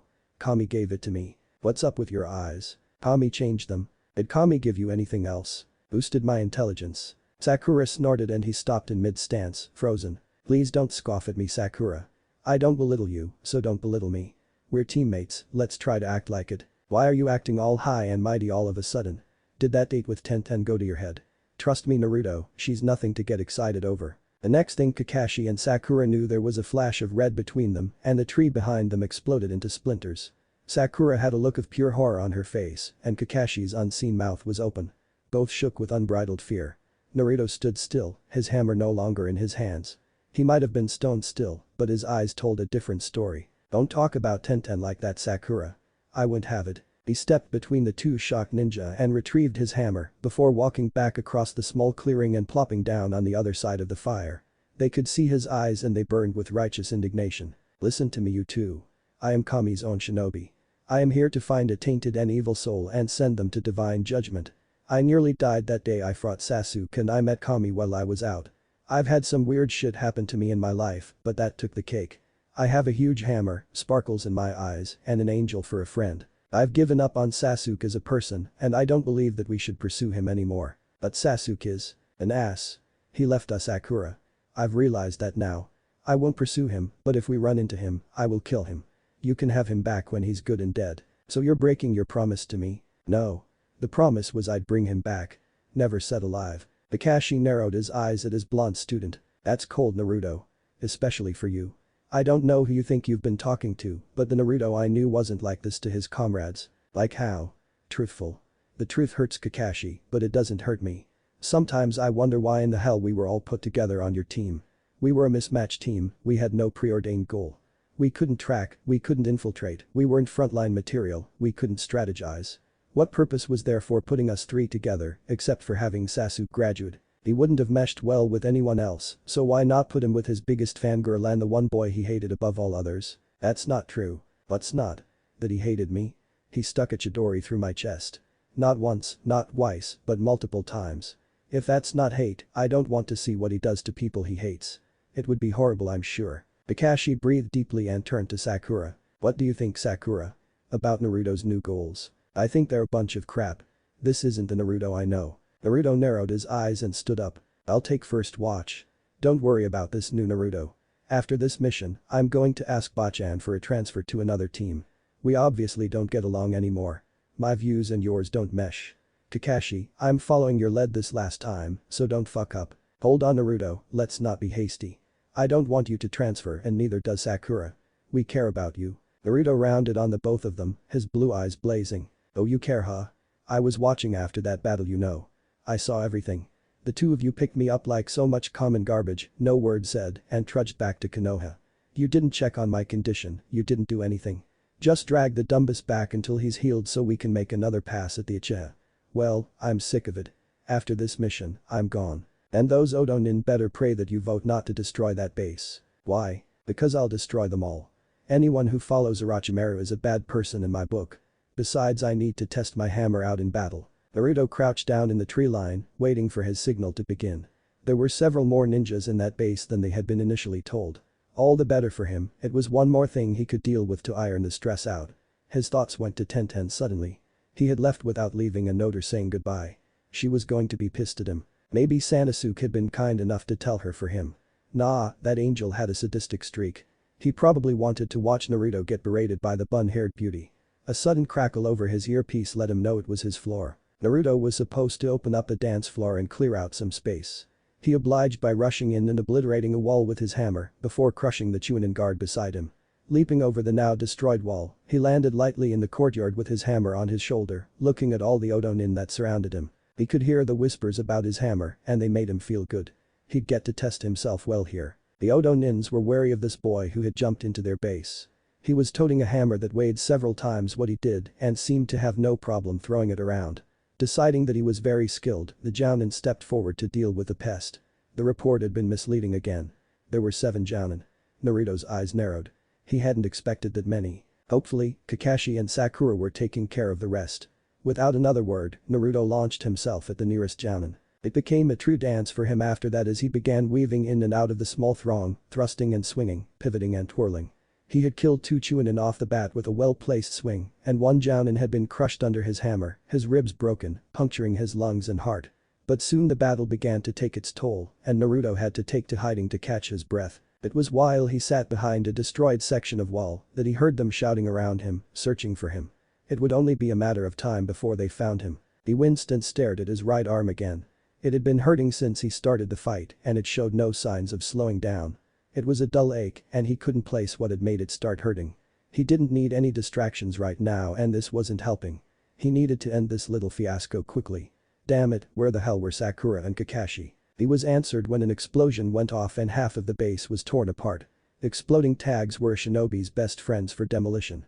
Thank God most of the forces had been wiped out in the blast. Now all he had to contend with was 1 Jounin. Unfortunately, it seemed he was the best Jounin out of the bunch. The Odo Jounin was furious. He had been assigned to set up this base just inside Fire Country and was assured that there would be little resistance. Everything had gone wrong and now he had this blonde brat in front of him who had taken out his best men. The fact that he was swinging that hammer around like a rubber mallet was disturbing to say the least. It seemed the kid relied on the hammer, so the best way to beat him was to make him drop it. Yeah, that was the best course of action. The Jounin leapt at Naruto, intent on taking his weapon away. Naruto watched the ninja come at him and fell into his stance, hammer behind, left leg and hand forward, ready for any attack. When the Jounin went for a punch is when Naruto began his deadly dance. He thrust his palm out at the other man's chest, and the nin leapt back, only to be met with the force of Naruto's hammer, swinging by him. The smirk crossed the Jounin's face until he felt flesh tear and looked down to see a shallow wound across his chest. He'd forgotten about the spike on the end. Wouldn't make that mistake again. Naruto kept weaving in and out of the man's guard, a thrust here, a swipe there, swing down with the hammer. He made a tactical mistake in going for a downward strike and the Jounin took advantage immediately, kicking Naruto in the jaw and sending him flying. Naruto skidded along the ground before rolling backwards and righting himself. He wiped the blood off his cheek and glared at the Jounin, who stood triumphantly atop his hammer. So boy, what now? You don't have your weapon, you're powerless. You Konoha nin are all the same. Take away your favorite toy and you're like a little child again. Lord Orochimaru was right in trying to destroy the leaf. Hearing the word Orochimaru made Naruto's blood boil. He crouched low to the ground and made the sign for Kage Bunshin. Immediately, 10 Narutos filled the area, the silver stars in their eyes shining. You'll find that I am far from useless without my weapon.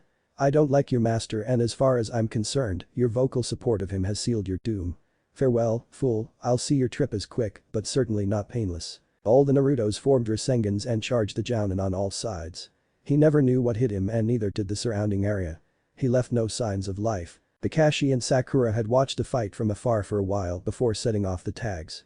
It was awe-inspiring to watch Naruto use that hammer against so many opponents, and yet, he moved with a fluid grace that belied the unwieldy weapon. When he had began to finish his opponents off more quickly, they moved to blow the base up. The blonde was a good distraction with that hammer. They'd need to do everything they could to keep him on their team. They took to the high ground again and watched as Naruto decimated the Odo Jounin. He was ruthless, efficient, and deadly. They had never seen him act like that before. 9 Narutos popped out of existence, leaving an exhausted blonde. He trudged toward his hammer and picked it up lethargically before turning toward the direction his teammates were in. Kakashi, Sakura, hurry up and finish the job. Blow this place to hell. I'll be waiting for you just outside. He walked just a half-mile away and sat against a tree, gritting his teeth. The pain in his arm was back full force and didn't seem to want to go away. It had gone from a dull throb to a full-blown tearing pain, like his muscles were going to explode. He just bore the pain and waited for his team. A huge mushroom cloud and resounding explosion sounded the end of the Odo base, and within minutes he heard the footsteps of Sakura and Kakashi. He stood and swung his hammer to his shoulder and followed them without a word. Sakura and Kakashi kept glancing back at Naruto with worried looks on their faces. He seemed to be in pain and kept clutching his right arm, but they hadn't seen him injured in the fight. Hell, he hadn't gotten injured at all. Besides that one blow, the Odo nins never touched him. They had made camp several miles away from where the base had been, and Kakashi offered to take first watch. Naruto didn't say anything, but fell into a fitful sleep, oblivious to the worried looks on Kakashi's and Sakura's faces. In Naruto's dream he stood beside the fox at its full strength, and he was dwarfed. It was massive and scary, and he knew it would kill him in a heartbeat. But the Kyuubi didn't make a move to hurt him. It simply glared and snarled and gnashed its teeth, but it wouldn't attack. He couldn't, for the life of him, imagine why it just stood there. Thinking it was safe for the moment, he turned to glance around and heard a loud clink. His gaze drifted downward, and that's when he noticed the chain around his ankle running to the Kyuubi's. So this is what Kami must have meant when she said fettered together. Indeed, brat.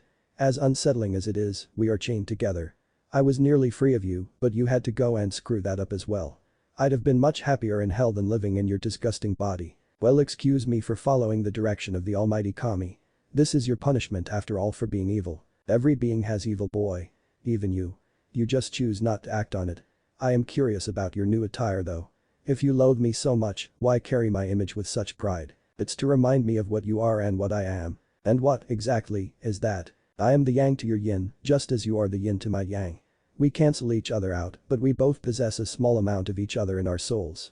I know you were there, watching and listening, when I met Kami. How couldn't you be listening? You're inside me. We are connected, against our will, by the will of another. I can't separate myself from you, so why not be proud of the fact that I am the container of the most powerful beast? You're proud that I reside in you? Naruto narrowed his eyes and smirked. I am proud that I have the strength to hold back the Kyuubi like a rat in a cage. What a weakling you have become. The Kyuubi bared its fangs and roared in anger. Foolish mortal. Rest assured that when we die, I will go to hell and I shall seek you out. I will taste your flesh in the next life. Kami will not save you there. Silly fox. If you can't break our bond here, what makes you think you can defeat me there? My will powers the seal, my power itself feeds the seal. If you can't even defeat my body's natural defenses from the inside, what makes you think you can take me head on in a fight? Experience counts for a lot, mortal. True, I may not be able to battle you head on, since your power is at least equal to mine, but I am old and wise, and I am crafty. Ingenuity counts for a lot in the midst of battle. Have you forgotten, Kyuubi? I am also a master of tactics in mid-battle. The playing field is more even than you think. When we fight, and it will be when and not if mortal, we will see who is the better. What are you doing? Proving to you that I can hold you with my power. The Kyuubi watched, amused, as Naruto began to yank strands of hair out of his head and began to weave them together into a rope. Once his task was finished, Naruto tied one end of the rope to the cuff around his ankle and one end to the ankle of Kyuubi. Looking up into the eyes of the Kyuubi, he smiled grimly. Now to prove that the seal is not the only thing holding you in. My power and belief in what is right are the seal. The squiggly lines are just a conductor. Grasping the links that connected the chain to the cuffs, he pulled and the links shattered, the chain clinking to the ground. The Kyuubi grinned maliciously and roared with laughter. Foolish child, you have broken the bonds that held us together. Now watch as I flee this pitiful prison. The Kyuubi made to leap out of the seal, but came plummeting back down to earth beside Naruto. He stood and shook himself, glaring at the boy who stood with his arms crossed. What trickery is this? Your hairs can't possibly be stronger than a chain. My hairs alone, no. My hairs imbued with my resolve and my dedication to keep you jailed, yes. You're here to stay, Kyuubi. Now shut up before I put a muzzle on you. Kyuubi flung himself about in defiance, desperately trying to free himself of the golden rope, but found himself flung back into his cage and the seal positioned again over the crack in the door. Naruto smirked and sat back down in the filthy water, looking at the glowing blue chain visible on the floor below. Sakura and Kakashi hadn't slept a wink all night. They say and watched as Naruto's face contorted into all manner of ghastly forms and sweat poured from him like a river. Sakura had ran a diagnostic jutsu over him and found absolutely nothing wrong. Whatever was happening to him was all in his mind. And who could fathom the mind of a Jinchuriki? Perhaps he was arguing with the fox again. Only when he awoke would they be able to tell. Kakashi hadn't opened his book since Naruto went to sleep. His eyes were riveted to the sleeping form of Naruto, but his mind was elsewhere. Where had he gone wrong with his blonde student? He hadn't been the best teacher, he'd admit to that, but they were his first team. Why wasn't he cut any slack? Besides being his first team, they were the most powerful ninjas since the Sannin. And yet, history repeated itself. Sasuke became the next Orochimaru, a traitor of the highest caliber. Sakura became the next Sunade, complete with temper and awesome medical skill. And Naruto became the next Jiraiya, an all-around ninja who could do nearly anything he set his mind to. The boy seemed to be invincible, bouncing back from things that would send normal people into insanity. He shook his head. Why hadn't he been a better teacher? Sakura's eyes were threatening to close, but every time she was on the verge of sleeping, Naruto did something to make her eyes snap back open. She kept thinking over and over about his declaration of quitting the team. Had she and Kakashi been so bad? Sure, they reprimanded him when he did something stupid, but other than that, what had they done? I mean, sure, she had hit him on occasion, and Kakashi hadn't really taught them anything, but other than that they were a good team. Right. She sighed and brought her knees up to rest her chin on. Maybe things weren't as peachy as she made them out to be. She and Kakashi depended heavily on Naruto whether they wanted to admit it or not. She was shaken out of her thoughts when Naruto's body started to glow a blue hue. They watched as the blue glow began to center around his arms and shoulders before a bright white light filled the clearing, and when they looked again, Naruto's arms were covered in chains that started with a cuff on his left wrist, wrapped around his arm, across his shoulders to the right arm, and flowed down to connect at the end of the handle of his hammer that lay beside him. There was no part of his arms that weren't covered with chain, and yet, it didn't seem to be uncomfortable to him. They continued to stare at him slack-jawed when he woke and stretched while yawning.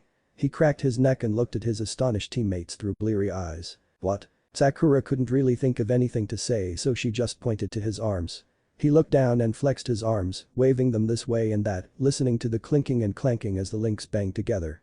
Wondering if this was another one of his gifts, he turned sheepishly to his teammates and grinned. Believe me now? Two heads nodded an affirmative.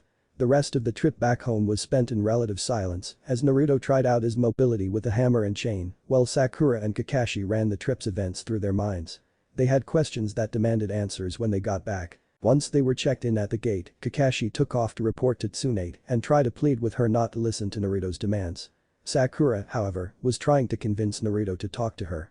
He wasn't having it. Come on Naruto, just talk to me. I want to know what's going on. Damn it Sakura, I've already told you what's going on. Kami blesses me with powers when I'm ready. Last night was just another gift coming into play, although I could do without the dreams that accompany them. What dreams? Tell me. I'm going to find Tenten. I'll see you if I see you. Naruto wandered around Konoha, trying to ignore the people that were staring at him even more intently than before. His life was going to be more interesting than ever. He definitely stood out with his outfit in hammer, but now with chains adorning his arms, clinking as he walked, he was quite an attraction. He could only hope Sanosuke would explain this gift because he really didn't see a need for it. Deciding that his hunger was getting the better of him, he began to trek toward Ichiraku's until he heard a voice he was beginning to get very familiar with. Suddenly afraid, he turned his head and tried to make himself as inconspicuous as possible. He knew he should have told her he was leaving. Uzumaki Naruto. No denying it. Tenten was pissed at him. What if Kami punishes Konoha Sasuke bashing? Thanks for watching my video till the end. If you enjoy this content, then do consider subscribing to my channel and leave a like if you guys need the next part, comment down, and thanks for watching the video and see you guys in the next video.